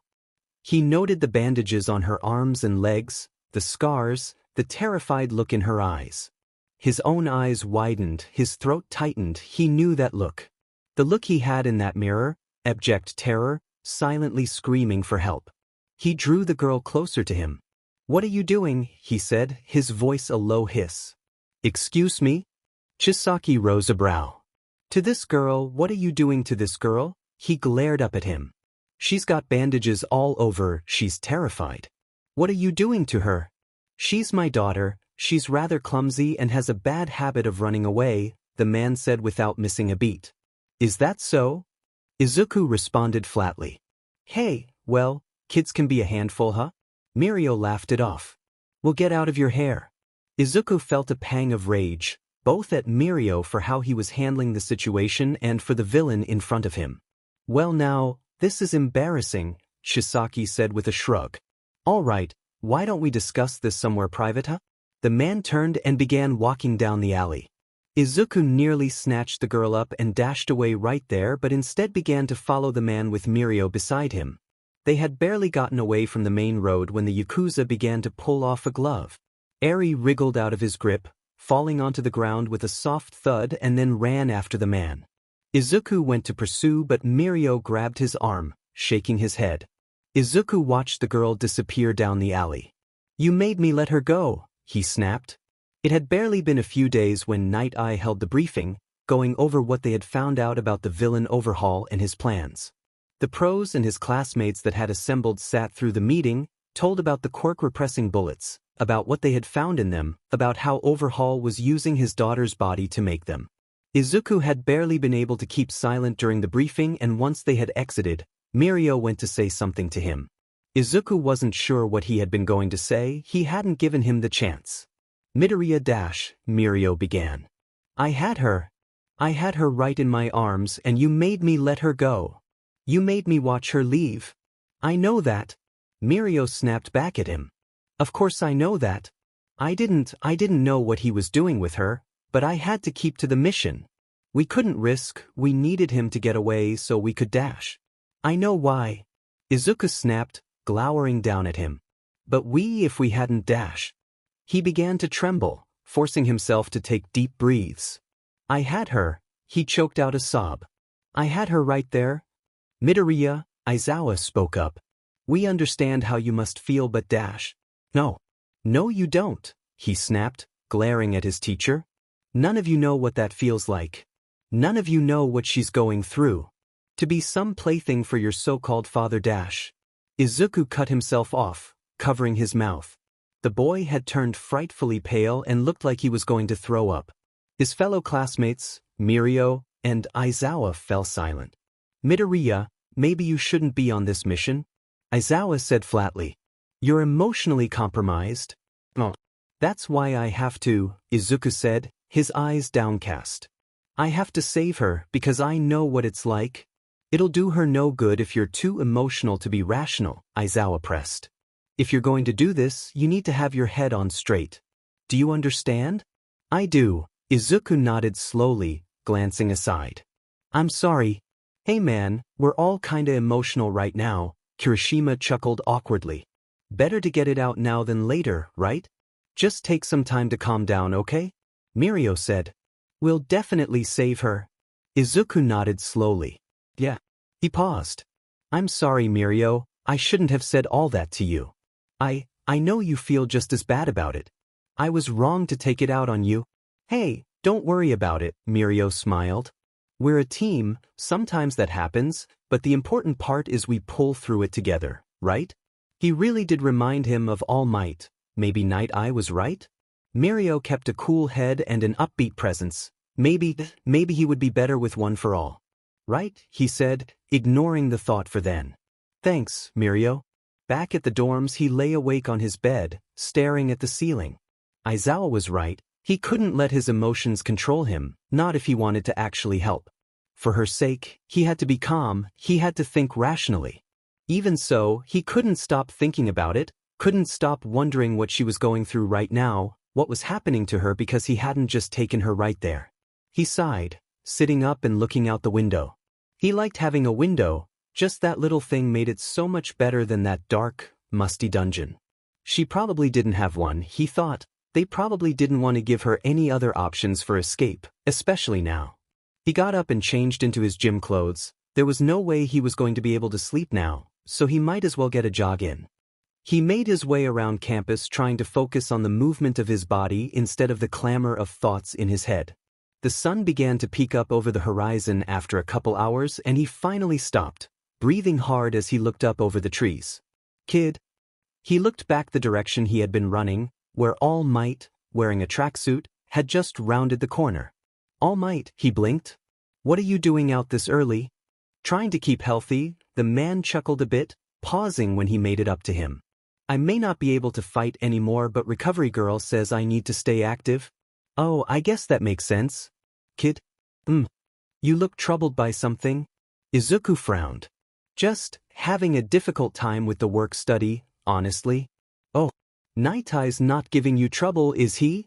All Might mirrored the frown. No, just, hey, have you ever regretted something you did? As a pro? What kind of question is that? All Might smirked bitterly. Every pro has, kid, no one's perfect, we've all made our share of mistakes. How do you deal with it? You try to learn from it and move on, it's all you can do.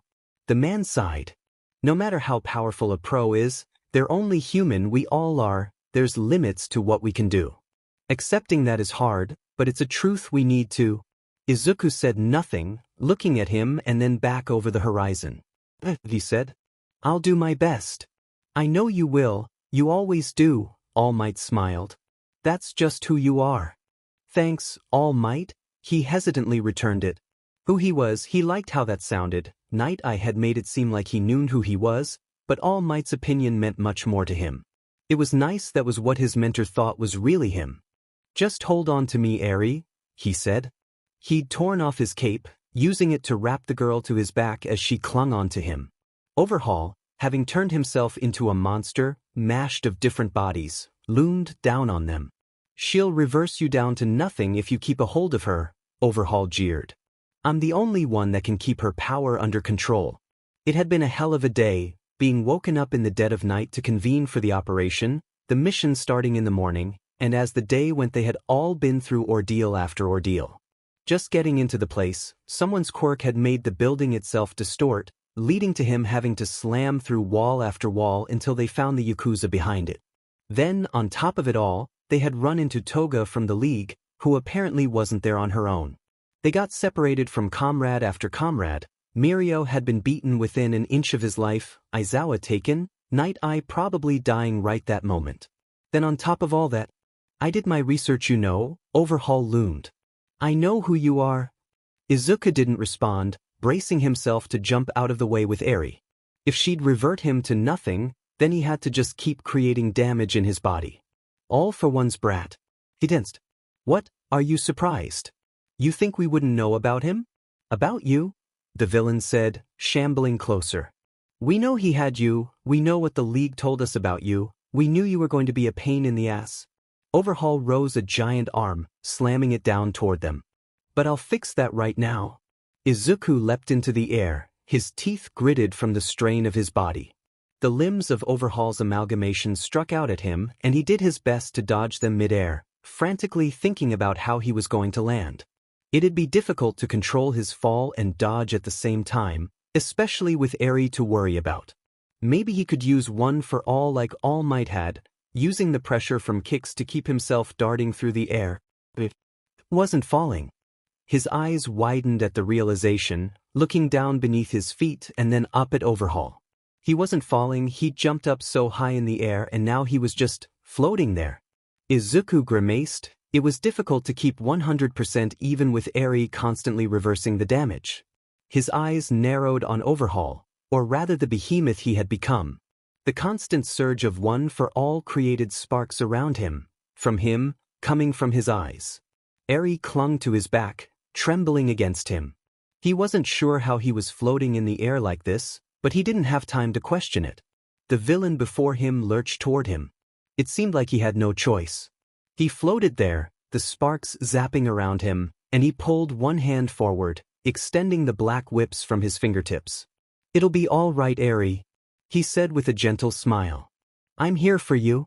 He turned back to his opponent and forced a smile, but for some reason, perhaps nerves, his face split into a full-on grin, glaring death at Overhaul. He would never forgive him.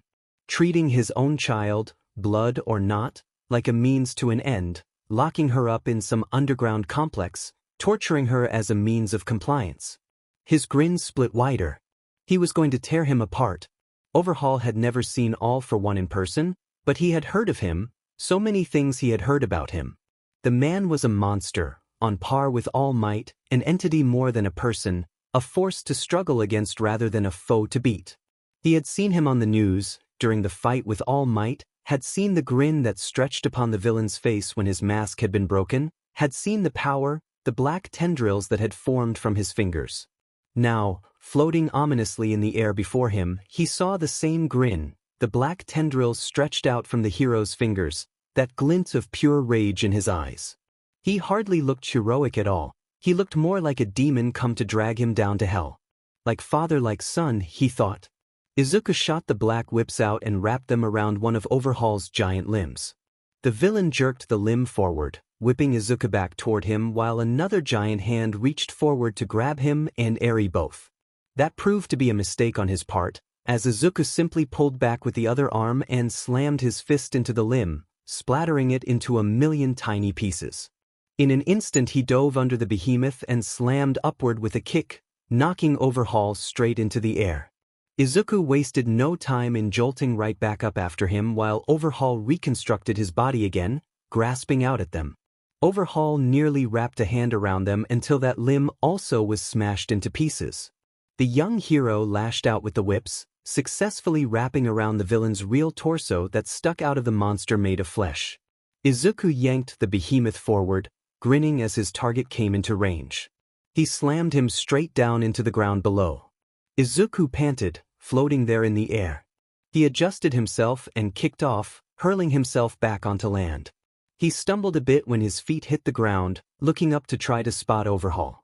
Apparently Eri's power had rewound him apart from his fellow Yakuza and Uraraka had restrained him. Good, it looked like it was over. He choked. Eri's power increased, it was beginning to cause more pain faster than he could keep up with One for All. He tried not to panic but he couldn't even focus on his breathing. Eri was screaming, he was panting, and then everything went black. That's another one, the white-haired man said. Float. Another one? Wait, where was he? The blank space again. I'm not sure how many you'll gain if you stay like this, One for All said, frowning a bit. The girl probably could have put you back to normal, if she had control of it. Did he mean Eri? Normal felt so foreign at this point. Would he ever be normal again? Or was this his normal now? Ultimately, it might not be your choice, One for All said as if reading his thoughts. But you'll be left with what to do with it. That's the reality of it. He cracked a sad smirk. I wonder what you'll become either way. Everything went black again. Izuku had a lot on his mind. His fight with Overhaul, saving Eri, Nitai's death, offering One for All to Mirio, and on top of all that. So tell me when exactly you were going to speak up about having multiple quirks? Aizawa glowered down at him, All Might sweated nervously and Izuku sat there, uncomfortable. Aizawa? You knew something about this, didn't you? Aizawa glared at All Might. Well, okay, I did, but dash? They already decided they're going to keep quiet about this, Aizawa interrupted. But it doesn't change the fact. You should have said something. He did, Aizawa. I was the one that didn't speak up about ITT, All Might frowned. There was a moment of silence. Was it All for One? Did he give you those quirks?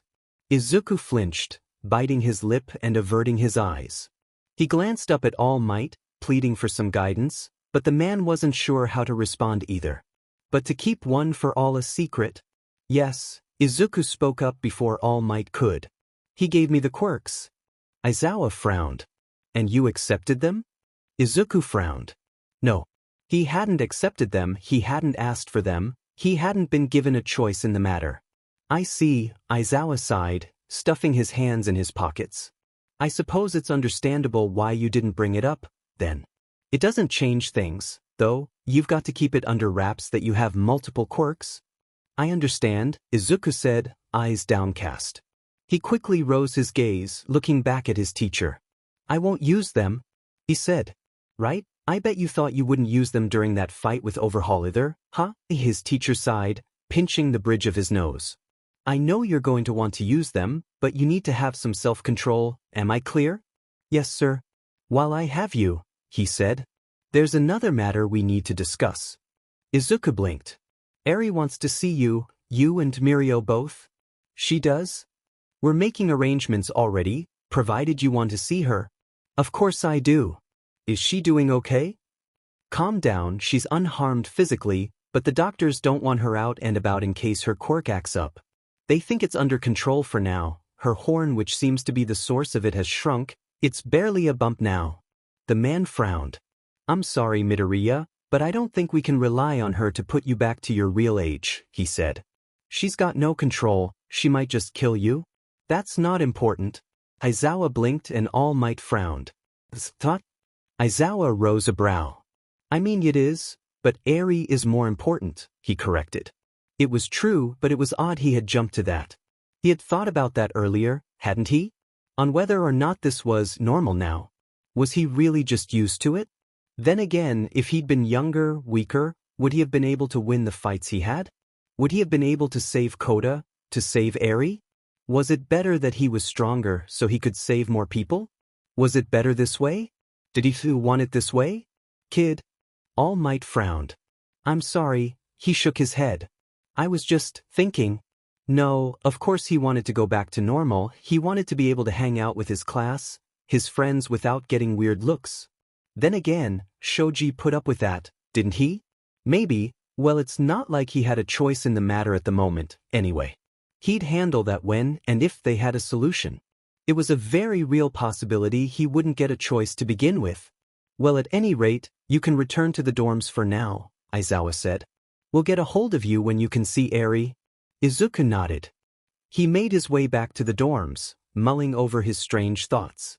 Of course he'd thought about what he would do if he couldn't change back, but it never occurred to him to wonder what he wanted if he could. All Might didn't flinch back from him anymore, but there was still his own reactions to his reflection. He thought of All for One and winced, shaking his head.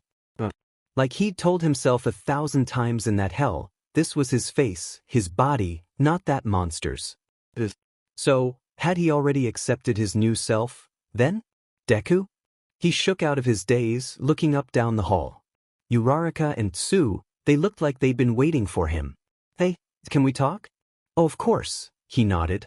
What is it? He knew what it was. They'd been present, they'd seen his fight with Overhaul. Ribbit, maybe we should talk in private? Okay, he sighed, shaking his head. Guys, if this is about the quirks, I really don't want to discuss it. Oh, Achiko frowned. Sorry.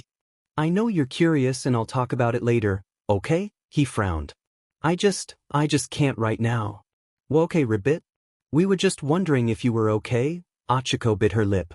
Since that happened and we know where you were, so? They thought All for One gave him the quirks too, then? That made sense. Thanks, guys, but I'm fine, he said. It's just been a lot. May I pat you? Tsuyu asked. He blinked. Okay, I guess. He tensed only slightly when she patted his arm. Pat, have the comforts, Tsuyu said. Yeah, pat, Achiko mimicked. He chuckled, smiling gently. Thanks, guys. He went to leave but paused. Something about their expressions, Uraraka's in particular, stood out to him. Something was wrong, more than just questioning about his quirks. He frowned. Uraraka? Are you okay? The girl stared up at him a moment. They met gazes and the Uraraka's eyes began to well up with tears.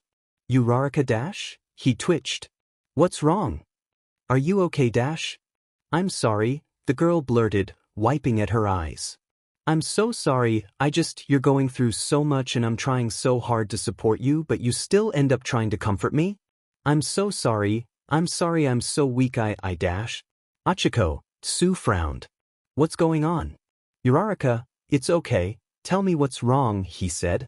The girl wiped her eyes, looking up at him. I let Sir Knight die, she said, trembling.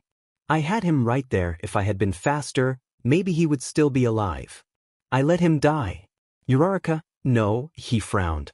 That wasn't your fault. Some things are just... He thought of All Might. We're only human no matter how strong we are, he said, mimicking his mentor. I know that doesn't help much, but it's something we need to accept. That's not your fault. The girl responded by covering her face with her hands, stifling sobs. He hesitantly placed a hand on her shoulder. the brunette blinking and looking up at him. You're not weak, he cracked a little smile. I've been feeling weak a lot lately, so I know it doesn't make it go away just to hear that, but I really believe you're strong, Uraraka. Just know I'm here for you, okay? Oh, Deku, she smiled sadly, glancing aside. Thanks. Izuku smiled, and Achiko couldn't help but wonder when he'd gotten so mature. It was only a couple days before he got to see Eri eagerly rushing to the girl's side. He was so worried about her. She was all he could think about the last couple days. That was saying something, given all the things that had been on his mind the last few months. Months. It had been months. Surreal. He arrived at the hospital with Aizawa, being led to her room in the hospital. Where's Mirio? He asked. He's on his way, he's been delayed, Aizawa explained. I'll bring him in when he gets here. Izuku nodded, led through the hospital halls. It didn't take them long to find Eri's room, and Izuku smiled in relief upon seeing the girl, making his way in. Mr. Deku? She blinked up at him.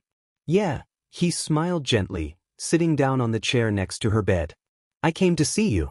Are you doing okay? Yeah, the girl said quietly. Izuku frowned. It was to be expected. He knew better than anyone, but she was still upset, quiet, troubled. They sat there in silence for a little bit, and Izuku sighed, forcing a gentle smile. Hey, I understand a little, he frowned. My father did bad things to me too. Eri blinked, looking up at him. He did, Mr. Deku? Her voice was so quiet, so flimsy. Yes, he did, he frowned, then forced the smile again, trying to comfort her. But we're here for you now, okay? They were here for me too.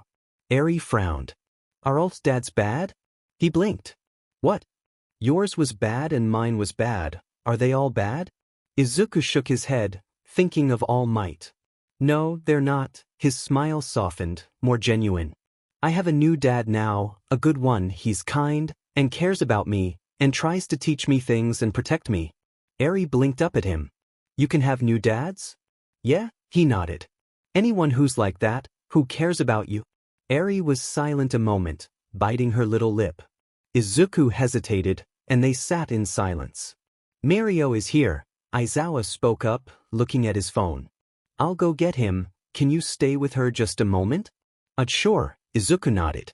Aizawa responded with a nod of his own and left the room, leaving him with Eri. Mr. Deku? She spoke up. HM? Yes, what is it, Eri? He asked gently. Can I have a new dad? I'm sure you can, he smiled softly. Everyone will help you find a dash. Will you be my dad? Izuku flinched, staring at her, his mouth slightly agape. Eri looked up at him with her wide, teary eyes. Sad, tired, hopeful, scared, desperate. Eri, I'm not dash. Her face fell. It was the most heartbreaking thing he'd ever seen. Eri? Okay, she said softly, letting out a small sniffle. Okay. He blurted. What? She wiped her eyes, looking back up at him. What was he doing? What was he thinking? He berated himself but smiled gently, slowly patting her head. You can call me Dad? You told her what? Izuku winced. When Aizawa and Mirio had returned, Eri had told them what he said, claiming he was her new dad now. Aizawa and Mirio hadn't said anything about it in front of her, but Aizawa had pulled Izuku outside, leaving Mirio in there with the girl. Izuku frowned. She was saying she wanted a new dad, and then she asked me if I would be, and I just... You told her yes, Aizawa scowled. Midoriya, you're nobody's father. You're just a kid yourself, dash. Well, I'm not anymore. Aizawa stared at him. Are you kidding? He stared. He didn't even muster a scowl. Midoriya, have you lost your mind? You're not an adult and you can't take care of a child. Look, she thinks a dad is someone that cares about you and protects you, Izuku said. She just wants someone who can do that. I can do that. She just wants to call me that. And what are you going to tell her when you're back to normal? I'm probably not going to be back to normal anyway, he snapped. It's been months. No one's found the guy and no one's found a way to undo it. Midoriya, Aizawa sighed, rubbing his face. Izuku frowned. I just couldn't say no to her, He thought back to Kamino Ward, when All Might had saved him and rushed over, how he had clung to the man and called him Dad. She needs this, right now, she needs someone, he said, glancing aside. I'm just trying to be that someone for her. Aizawa scowled. I hope you realize what you've done, Midoriya, I really hope you do. Izuku felt a twinge of anger. Subconsciously he drew himself up, glaring down at his teacher with an expression of displeasure, not realizing he was channeling some of his lessons from All for One. I think we're done here, he said flatly, turning on heel and heading back into the room. Aizawa frowned after him. Izuku went back in and sat beside Mirio, smiling at Eri. Eri looked back at him, quietly munching on a peach that Mirio had brought for her. Izuku's smile fell. The girl had earlier told them that she didn't know if she could smile anymore. It broke his heart, but what could he do for her? They hadn't really saved her, not yet. There had to be something they could do to help her. Then it hit him. Mr. Aizawa, he got up, looking at his teacher as he entered. Can Eri come to the school festival? Aizawa blinked. That's a great idea. Mirio grinned. Festival? Eri blinked. Yeah. A festival is a lot of fun. There'll be games, shows, and great food. They even have candy apples. Mirio told her. Candy apples? It's like a normal apple but even sweeter. Even sweeter? The girl gaped. Izuku vowed that second, hell or high water, that he was going to get that girl a candy apple. The school festival planning itself was stressful. It was stressful just for what it was, but should I even be involved? Izuku frowned. I mean, I can't play an instrument and there's no way I'm joining the dance team, no offense, Ishido, but I'm definitely not comfortable with that right now. I get enough stares as it is lately. Don't be silly, Midoriya. Ishido grinned. You're part of the class, and it's not like it's a secret to everyone on campus these days. Not to mention you'll totally bring some girls into our show. Hagakure giggled. Why would I? Izuku blinked. Dude. You have to do it, Midoriya. Kaminari leaned on him, throwing an arm around his, attempting to throw an arm around his shoulders. If not for your sake then for ours. I'm begging ya. He was completely lost. Eri's coming, isn't she? Tsu riveted. I'm sure she'd like to see you. Well, he flushed, hanging his head. Would it make her happy? She still hadn't smiled, and he'd been going to see her every chance he had. I guess I'll do it. He wasn't even sure if he could manage it, but he'd at least try. So the next morning, a Saturday, he found himself outside with the rest of the dance crew with Ishido lecturing them relentlessly. Midoriya, you're too stiff. Try not to be so rigid. Alright, sorry. Could she really blame him for being stiff when he wasn't even completely used to his body? He'd gotten a lot better, sure, but it was awkward to try completely new movements. That and he kept bumping into people. He spotted a head of blonde hair hiding behind a bush. Oh hey, it's Togata, he blinked. Mirio pouted, but performed his peach gag anyway, which was largely overlooked by the appearance of Eri. Eri, the group for the overhaul operation rushed over. Oh hey, I never got properly introduced. Kirishima smiled. I'm Kirishima. It's good to see you, Eri. Uraraka smiled, Tsu nodding in agreement. Eri-Izuku began, smiling. Hi, Dad, she said quietly, looking up at him. He tensed a bit, the other three slowly looking up at him. Izuku quickly continued the conversation. Hey, Eri, he smiled, patting her head. It's good to see you. That dress is cute. Did Mr. Aizawa get it for you? He got it, but he sure didn't pick it out. You should have seen the monstrosity he tried to pick, haha. Mirio laughed. It was nothing but cats and glitter. There's nothing wrong with cats, Aizawa said flatly, annoyed. Izuku chuckled, pulling himself back up. Anyway, Mirio chirped. We came to give Eri a tour around the school. Nizu thinks it's best she see it for herself before the festival, that way she doesn't get overwhelmed, Aizawa explained in his usual deadpan. You're coming too, Midoriya? All right, he nodded. Sounds good. It'll be fun, Mirio added. He made his goodbyes to the rest of the group and headed off with Mirio and Eri, the girl gripping onto the straps of her little backpack, tense. It made sense, really, all this newness had to be pretty scary, but hopefully showing her around would help calm her nerves. We're going to check out the festival grounds first, Mirio said. We'll get to see all the different things people are getting ready. Okay, Eri nodded. He envied Mirio, he was always so upbeat. He'd lost his master, lost his quirk, potentially lost the dream he'd been working so hard for all his life, and yet here he was, bright as ever, doing so much to help Eri. He could learn some things from him, Izuku thought. It had been so hard for him to feel upbeat since everything. They made their way onto the grounds. The whole place was bustling with activity, students rushing about working on this and that. The energy was infectious and he hoped it would help Eri.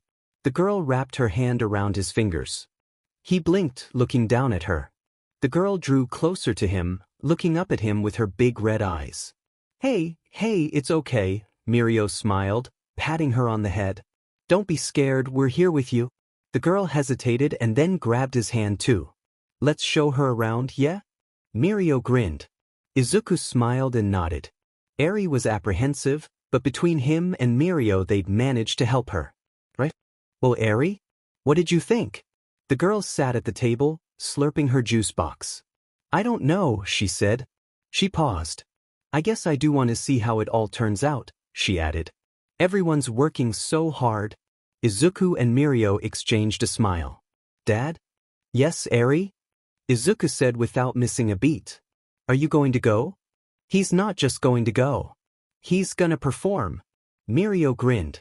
His class is doing a concert. You're dancing, right, Midoriya? Yeah, he smiled.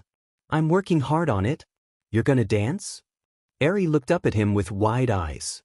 Can I watch you? Of course, he beamed, ruffling her hair. I'll do my best, so I hope you have fun. Well, it's been fun, but it's time we got you back, Eri, Mirio said. We don't want anyone worrying about you. Okay, Eri said. She pushed back from the table, hopping off the chair. Izuku and Mirio both did the same, readying themselves to leave. Eri looked up at them and reached her hands up expectantly. They both took a little hand, leading her out of the room. I'll take her back, Aizawa said, suddenly appearing in the room. You two have other things to do, don't you? Oh, hey, Mr. Aizawa. Mirio waved. You sure you're okay taking her by yourself? Aizawa nodded. Well, okay. Go on, Eri. Mirio smiled down at her, letting go of her hand. We'll see you soon, okay dash? Once Mirio had let go of her hand, the girl clasped both of hers around Izuku's fingers, sticking close to his side. Eri? Izuku frowned. It's okay, Mr. Aizawa dash. I don't want to go yet, she said, pressing against the side of his leg. I want to stay with you. Aizawa shot Izuku a glare that seemed to say, look what you've done, but said nothing himself. Izuku frowned but turned his attention back to the girl clinging to his hand. Eri, he said, smiling gently. I'll see you again soon, okay? Mr. Aizawa is going to stay with you, isn't he nice? Yes, she mumbled. He's nice. See? Nothing to worry about. He ruffled her hair. I promise I'll see you soon. The girl slowly let go of his hand, nodding and then running over to Aizawa's side. I'll make sure she gets back safely, Aizawa said. They left. Mirio's face fell, glancing up at Izuku. Are you sure about this? I mean, you're really a kid too? I could say the same to you. Izuku looked at him. You're acting like she's your kid too? I guess I am, Mirio chuckled weakly, rubbing the back of his neck. I guess after Sir died, I've been thinking a lot. Izuku blinked, then frowned, wondering if he should press. Sir was a lot like a father to me, I realize. Mirio smiled sadly, his eyes downcast. So I guess we're the same a bit, we both think we need to be that to her right now. To God? Hey, sorry, didn't mean to get dark there. Mirio smiled again. But yeah, I guess I do understand what you're doing. Just, it seems like you've been forgetting you're not an adult, you know? Had he been doing that? Now that he thought about it, it seemed like that, didn't it? I guess so, he frowned, rubbing his neck. It's just been weird. Yeah, I guess I can't say I understand what that's like, Mirio shrugged. But, look, honestly I'm worried. When you get back to normal, what are we going to tell her? Izuku furrowed his brow. Midoriya? He didn't answer. I guess it doesn't matter either way, Mirio smiled gently. Even if you get small again, I'm sure she'll always be happy to see you. Izuku blinked, looking at him. Yeah, maybe it didn't matter either way. What's the matter, kid? Izuku sighed, placing the tea down on the table. All Might frowned at him, clearly concerned. I told Eri I'd be on the dance team, but they need me on special effects instead, he said. I mean, I should be able to do that a little bit at first, so I guess she'll still see me, but I still feel kinda bad. I'm sure it'll work out, the man smiled gently. She'll be happy as long as she sees you, I imagine. I hope so, Izuku returned the smile. I really want to make her happy. His smile fell. Kid, do you think I've changed? I mean, yeah, I've changed, of course, he mumbled. But like, not physically? I've just been having a lot of weird thoughts lately, and people keep commenting that I'm... Honestly, yes, you've changed, All Might said. Izuku winced.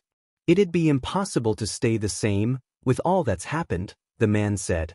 It'd be stranger if you hadn't changed.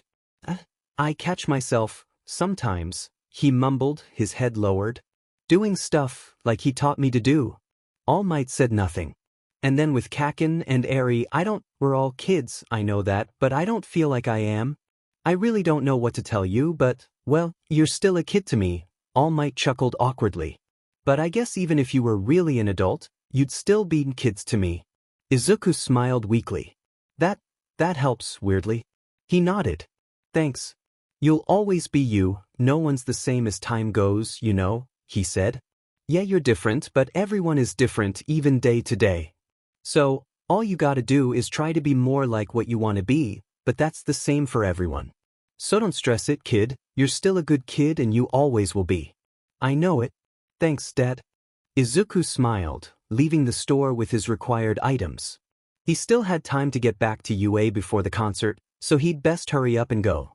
He mulled that over to himself but apparently hadn't been paying attention as he ran into a tall man and a short woman whom had just left the adjacent building.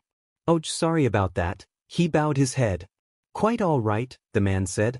They were both covered up, it was rather suspicious.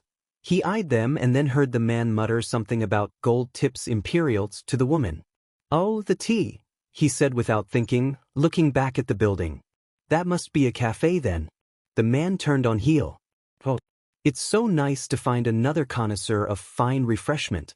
It's a pleasure to meet you, good sir. Perhaps we should convene for tea sometime? That'd be nice, he smiled gently. But I'm kind of busy right now and...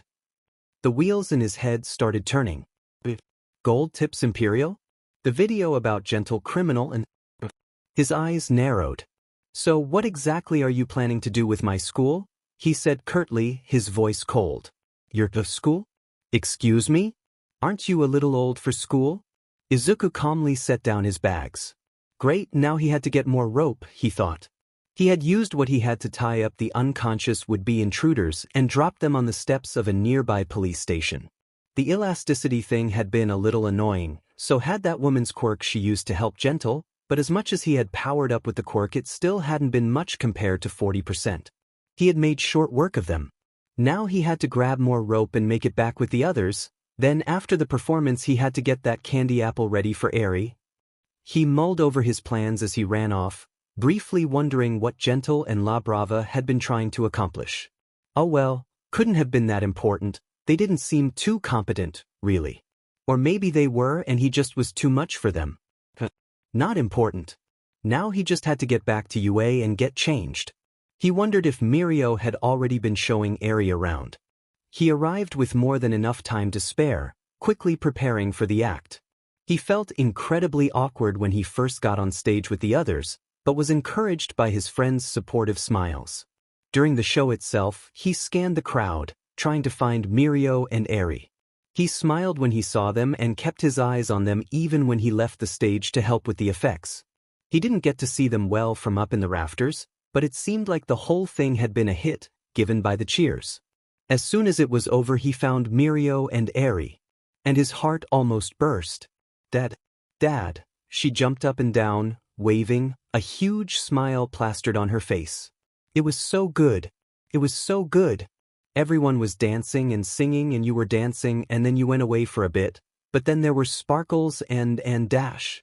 She continued on like that, bouncing on her heels, and Izuku stared at her, silent. Yeah, she really had fun. Mirio smiled. Isn't it great? Izuku beamed, his eyes tearing up. I'm so glad. I'm so glad you had fun. Yeah. Eri chirped. And Mr. Mirio says there's a lot of other fun stuff, too. I want to see the fun stuff. You'll come, right? Oh, I gotta help clean up, Eri dashed. But her smile faltered. Hey, Deku, don't worry about it, Ochako smiled, passing by him with a chunk of ice. You go spend time with them, we got it? Yeah man, don't sweat it. Kirishima grinned. You can make up for it some other time. Are you sure? Oh shut up and get lost, nerd. Bakugo shouted from the side. Even Kaken? He smiled gently. Even Kaken was trying to be supportive. Okay, thanks guys, he nodded. Come on Eri, let's go. She rose her arms up to him, he blinked, perplexed. Mr. Mirio carried me on his shoulder, she said, expectant. Izuku chuckled, scooping her up and placing her there on his own shoulder. They're good. Wow. So high, she gaped, looking down. Don't drop me. Never, he smiled.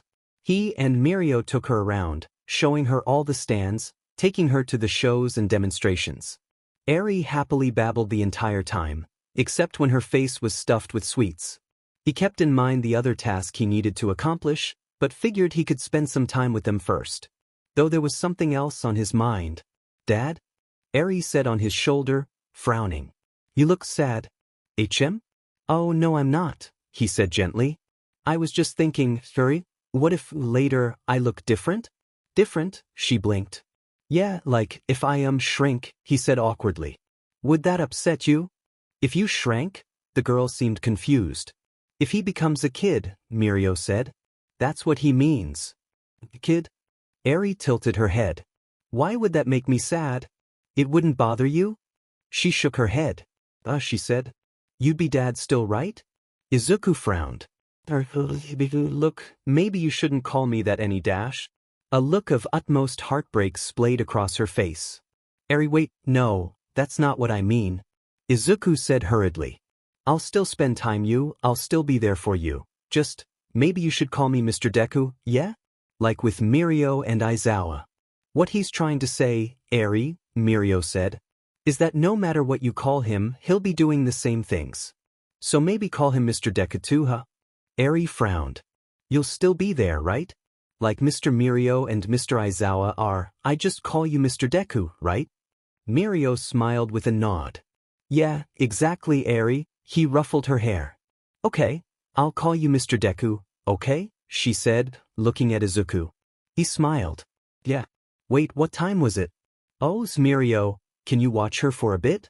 There's something I need to get done.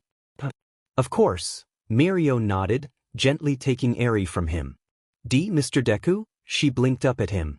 Don't worry, I'll be back, he patted her head. I just gotta do something first. Eri nodded and Mirio exchanged an understanding look, Izuku saying his goodbyes before dashing off. With Sato's help it didn't take him long to finish his task and he was quite pleased with the red candy apple they'd created. Thanks, Sato, he smiled. I'm sure Eri will love this. No problem, man. He hurried off back to the festival grounds. It was getting a bit late, maybe he should text Mirio to meet him at the entrance? He paused, pulling out his phone and sending said message before continuing on his way. Deku? To his surprise, Ochako met him on the path. Oh hi Uraraka, he said. Sorry I don't really have time to talk, I'm in hurry dash. Are you not going to change back? He paused. What? He frowned. I'm sorry, I guess really it's none of my business, the girl frowned, wringing her hands. Just, Eri's calling you dad now, isn't she? And I keep seeing you with her. A shaky smile cracked her face. You really look like a dad, like this. It's sweet really, but, she frowned again. I can't help but think maybe you want to stay like this? Izuku fell silent, hesitating. What was he supposed to say to that? I mean dash, she took a deep breath. Like I said, I guess it's not my business, it's not my life. You'll always be Deku and I'll support you either way. Just, She fidgeted with her skirt. Her face flushed lightly. Uraraka? She shook her head and then forced a smile. Looking up at him. I'm sorry, I'm keeping you, aren't I? She moved aside. Go on. Uraraka? Hurry up, go on, she waved him on. Eri's gonna be leaving soon, right? Not knowing what else to say, he nodded, waving awkwardly back at her as he left. The girl waved back at him and he left her there alone on the path. He mulled over what she said as he went. It was nothing he hadn't been asking himself lately, after all. He still flinched at his reflection, but his past affirmations always came back to him, the mantra he'd always recite to himself back when all for one had him.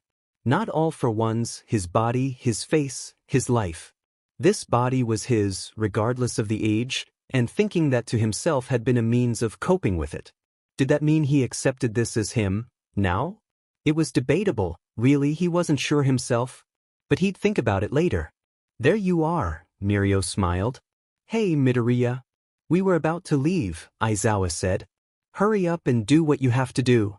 Izuku nodded, keeping the candy apple behind his back as he approached Eri. Mr. Deku? She blinked up at him. Aizawa made a slight face, but said nothing, glancing at Izuku with the slightest nod of approval. Izuku knelt down in front of her, pulling out the candy apple with a smile. Here. For you. W dash? Where did you find one? Mirio gaped. I looked all over. Sato helped me make it, he said as Eri took the apple. I knew there weren't going to be any at the festival, so... Eri chomped into the apple, making a face even sweeter than the treat. Thank you, Mr. Deku, she chirped. Izuku smiled. Well, whatever happened, he knew he'd still do his best to be there for her. He was quiet. All Might fidgeted from across the table, frowning. Izuku had said nothing, staring into his tea with a frown plastered on his face. Kid? You're starting to freak me out a little, what's wrong? Izuku hesitated, glancing up at him and then away, biting his lip. All Might, have they made any progress? I mean about me? All Might frowned. Sorry, kidno? I see. Another uncomfortable silence. I want to talk to him. All Might blinked, then frowned. Kid? Talk to who dash? Him, he said, locking eyes with All Might. I want to talk to him. The color bled out of All Might's face. What? Why? I've been thinking a lot lately, Izuku frowned. About how I am now and whether or not I've accepted it. On one hand, it's caused a ton of problems and some horrible things like when he had me and the things he said. On the other, it's made me strong, I've helped save people like this, and honestly at this point, it almost feels normal. I see myself and I think of him, but then I think how it's me, only me, but that means, this is me, you know? How I am now, this is me now. So I'm just not sure, I'm really not. I see, All Might frowned. But what does talking to him have to do with this? I don't know, I just feel like, he hesitated. I feel like my biggest conflict over this stems from him, both for what looking like him has done to me and for what he's done to me forcing me to accept myself. I guess I need closure. I feel like if I face him, I'll be able to figure out what I want. All Might frowned. Are you sure? He nodded. I'll see what I can do. He stepped through the hollow halls with the guard escorting him, unnerved by the place. It was literally a prison this time, but it didn't feel too different than where All for One had him. After what felt like forever they led him to a door, gesturing for him to go on ahead. Izuku frowned, thanked the guard and turned to the door. He thought back to entering the door to that room, how he tensed, how his heart pounded, how his body trembled. He took a deep breath much like back then and entered the room. He saw the grin before her processed anything else but stubbornly walked in, taking the seat on the other side of the glass. He glowered at the man, his posture stiff, his expression stoic. Looks like some of my lessons stuck, Izuku twitched but responded by intensifying his glare. You know, those clothes really don't suit you. The man sked. They suit me perfectly, he said flatly. And I didn't come here to discuss clothes. I figured as much, well then? What did you want to discuss, dear boy? Izuku faltered a bit. He had been thinking and thinking, but he still wasn't sure what he actually wanted to say. He just knew he had to come, knew he had to face him. You don't even know? Perhaps you should have planned a bit more. He steeled himself, glaring at the man. I'm not you. He smirked. You were trying to make me like you, I'm not you, and I'll never be you. He reiterated. Your mannerisms say differently, boy. Even so, he continued. Even with what you've done to me, even with what I look like, I'm still Izuku Midoriya. You sound like you've been thinking about this an awful lot, like you've had doubts? He fell silent. Yes, I've had doubts, he admitted. But I don't anymore. Is that so? Yes, he said. It is. Gotten a bit more confident, I see, the villain smirked. Don't act like it's something you did, Izuku snapped. Isn't it, though? No. It's not, because what you did doesn't make people better, what you did just damages people, he said. I might be damaged, but I'm not weak. Never said you were. You didn't have to say it, Izuku scoffed. Are you sure you're not just projecting a bit, Izuku frowned. I spoke to your brother. All for one would have rose a brow, had he had one. Excuse me? Your brother, the first, Izuku said. I haven't talked to him much, but I have. He told me that I'm not weak because of what you did to me, he understood how hard it was. He's been more family to me than you ever have or will be. All for one said nothing, a slight frown curling into his face. How interesting. So did you come just to tell me that, then? I came to show you that you can't control me, Izuku said. That I'm going to move on with my life, without you. I don't control you, Then why was it so important to come see me at all? I'm not going to let you mess with me, he replied. I came on my own, because I had something I needed to say, and I've said it. He took a deep breath, then got up from his chair. And now I'm done. You can tell yourself whatever you want, Izuku, but we both know the truth. Yeah, Izuku said flatly, stubbornly glaring at him. We do, don't we? He turned toward the door, hearing the deep chuckle from behind him. You may be done with me, boy, but I'm not done with you. Izuku ignored him and headed out the door. And that's what happened, Izuku finished. All Might frowned. Wow, are you okay? He nodded. Yet, or, I think I'm going to be anyway. All Might smiled gently. Well, I'm glad to hear it. Izuku hesitantly returned the smile. I think I've figured it out. Figured what out? Me, Izuku said. I told All for one that no matter what, I'm Izuku Midoriya, and that's true. Even if I'm stuck like this or even if I change back, it doesn't matter, I'm still me. I'll still be me and I'll keep doing what I have to do, what I want to do. He smiled gently, staring into his tea. Yet the other way I'll be fine dash. His body seized up. Young Midoriya dash? Izuku choked, dropping the cup onto the floor. Kid? It hurt. What was it? The quirk? No, this wasn't the same, and by comparison it was a lot less painful, but painful enough. He hugged himself tightly, shaking, feeling an intense pressure from outside his body. Like something was crushing him from all sides, pushing down on him, compressing him. He felt bones crunch, felt. His eyes snapped open, panting heavily as he stared up at the ceiling. All Might hovered above him, concern and fear evident on his face. Kid? Are you all right? Izuku slowly pushed himself up, fumbling a bit. The uniform was too big. Too big? He looked himself over, alarmed. He was a teenager again. Kid? Are you okay? Does it still hurt? All Might asked. And no, I'm fine, he choked out. His voice sounded just a bit too high, it was strange. He swallowed. It wore off? Looks like it, All Might nodded slowly. It wore off, he chuckled a bit, shaking his head. Wow. Are you all right? Yeah. White brushed over his eyes and he pulled down a strand of hair. White again, he supposed the dye didn't carry over, as odd as it was to put it that way. He stared at it a moment, frowning. All Might hesitated and then spoke up. No worries, kid, you can just dye it back dash. No. All Might blinked, more confused than anything. No, Izuku shook his head. I'm fine with it. I don't need to change it just because of what it might remind me of. It's okay. The boy jolted a bit. If it bothers you though I can still dash. All Might ruffled his hair, cutting the boy off with a small smile. Been over this, kid, Do what feels right for you, okay? Izuku smiled, looking up at him. It was kind of nice to look at him from that perspective again, oddly enough. He wasn't quite sure why. I'm so tired, Izuku sighed, groaning a bit. I don't blame you, All Might chuckled weakly. Still, let's get you to Recovery Girl so she can make sure everything's okay, right? A few days had passed, oddly enough. While tiring, it hadn't been too eventful at all. Nizu and Recovery Girl had given him the clear. He went right back to his old clothes, right back into the dorms. The only real thing of note for his change back were his quirks. He couldn't seem to use as high a percentage, the black whip seemed harder to control and he couldn't use float at all. He supposed that was to be expected, really. Hey Deku. Headed out? Yeah, Ribbit? Izuku smiled at the two girls. They had been a great help as well as source of comfort since that whole debacle had happened.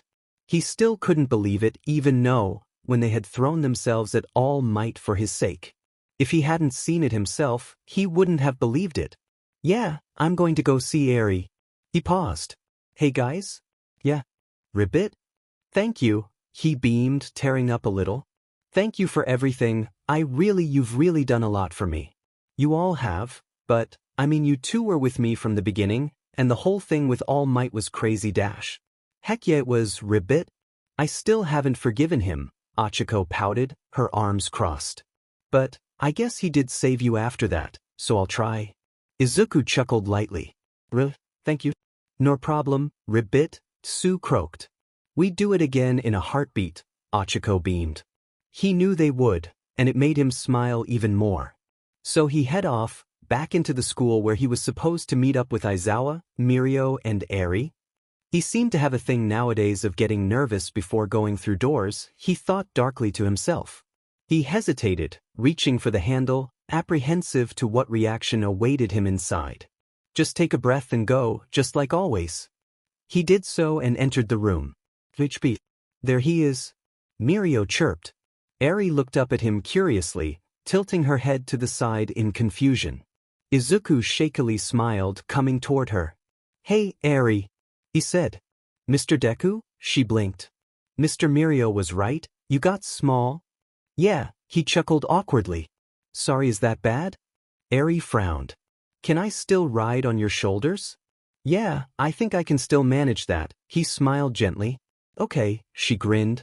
Deku returned the grin, ruffling Eri's hair in the same way All Might did for him. Like father like son.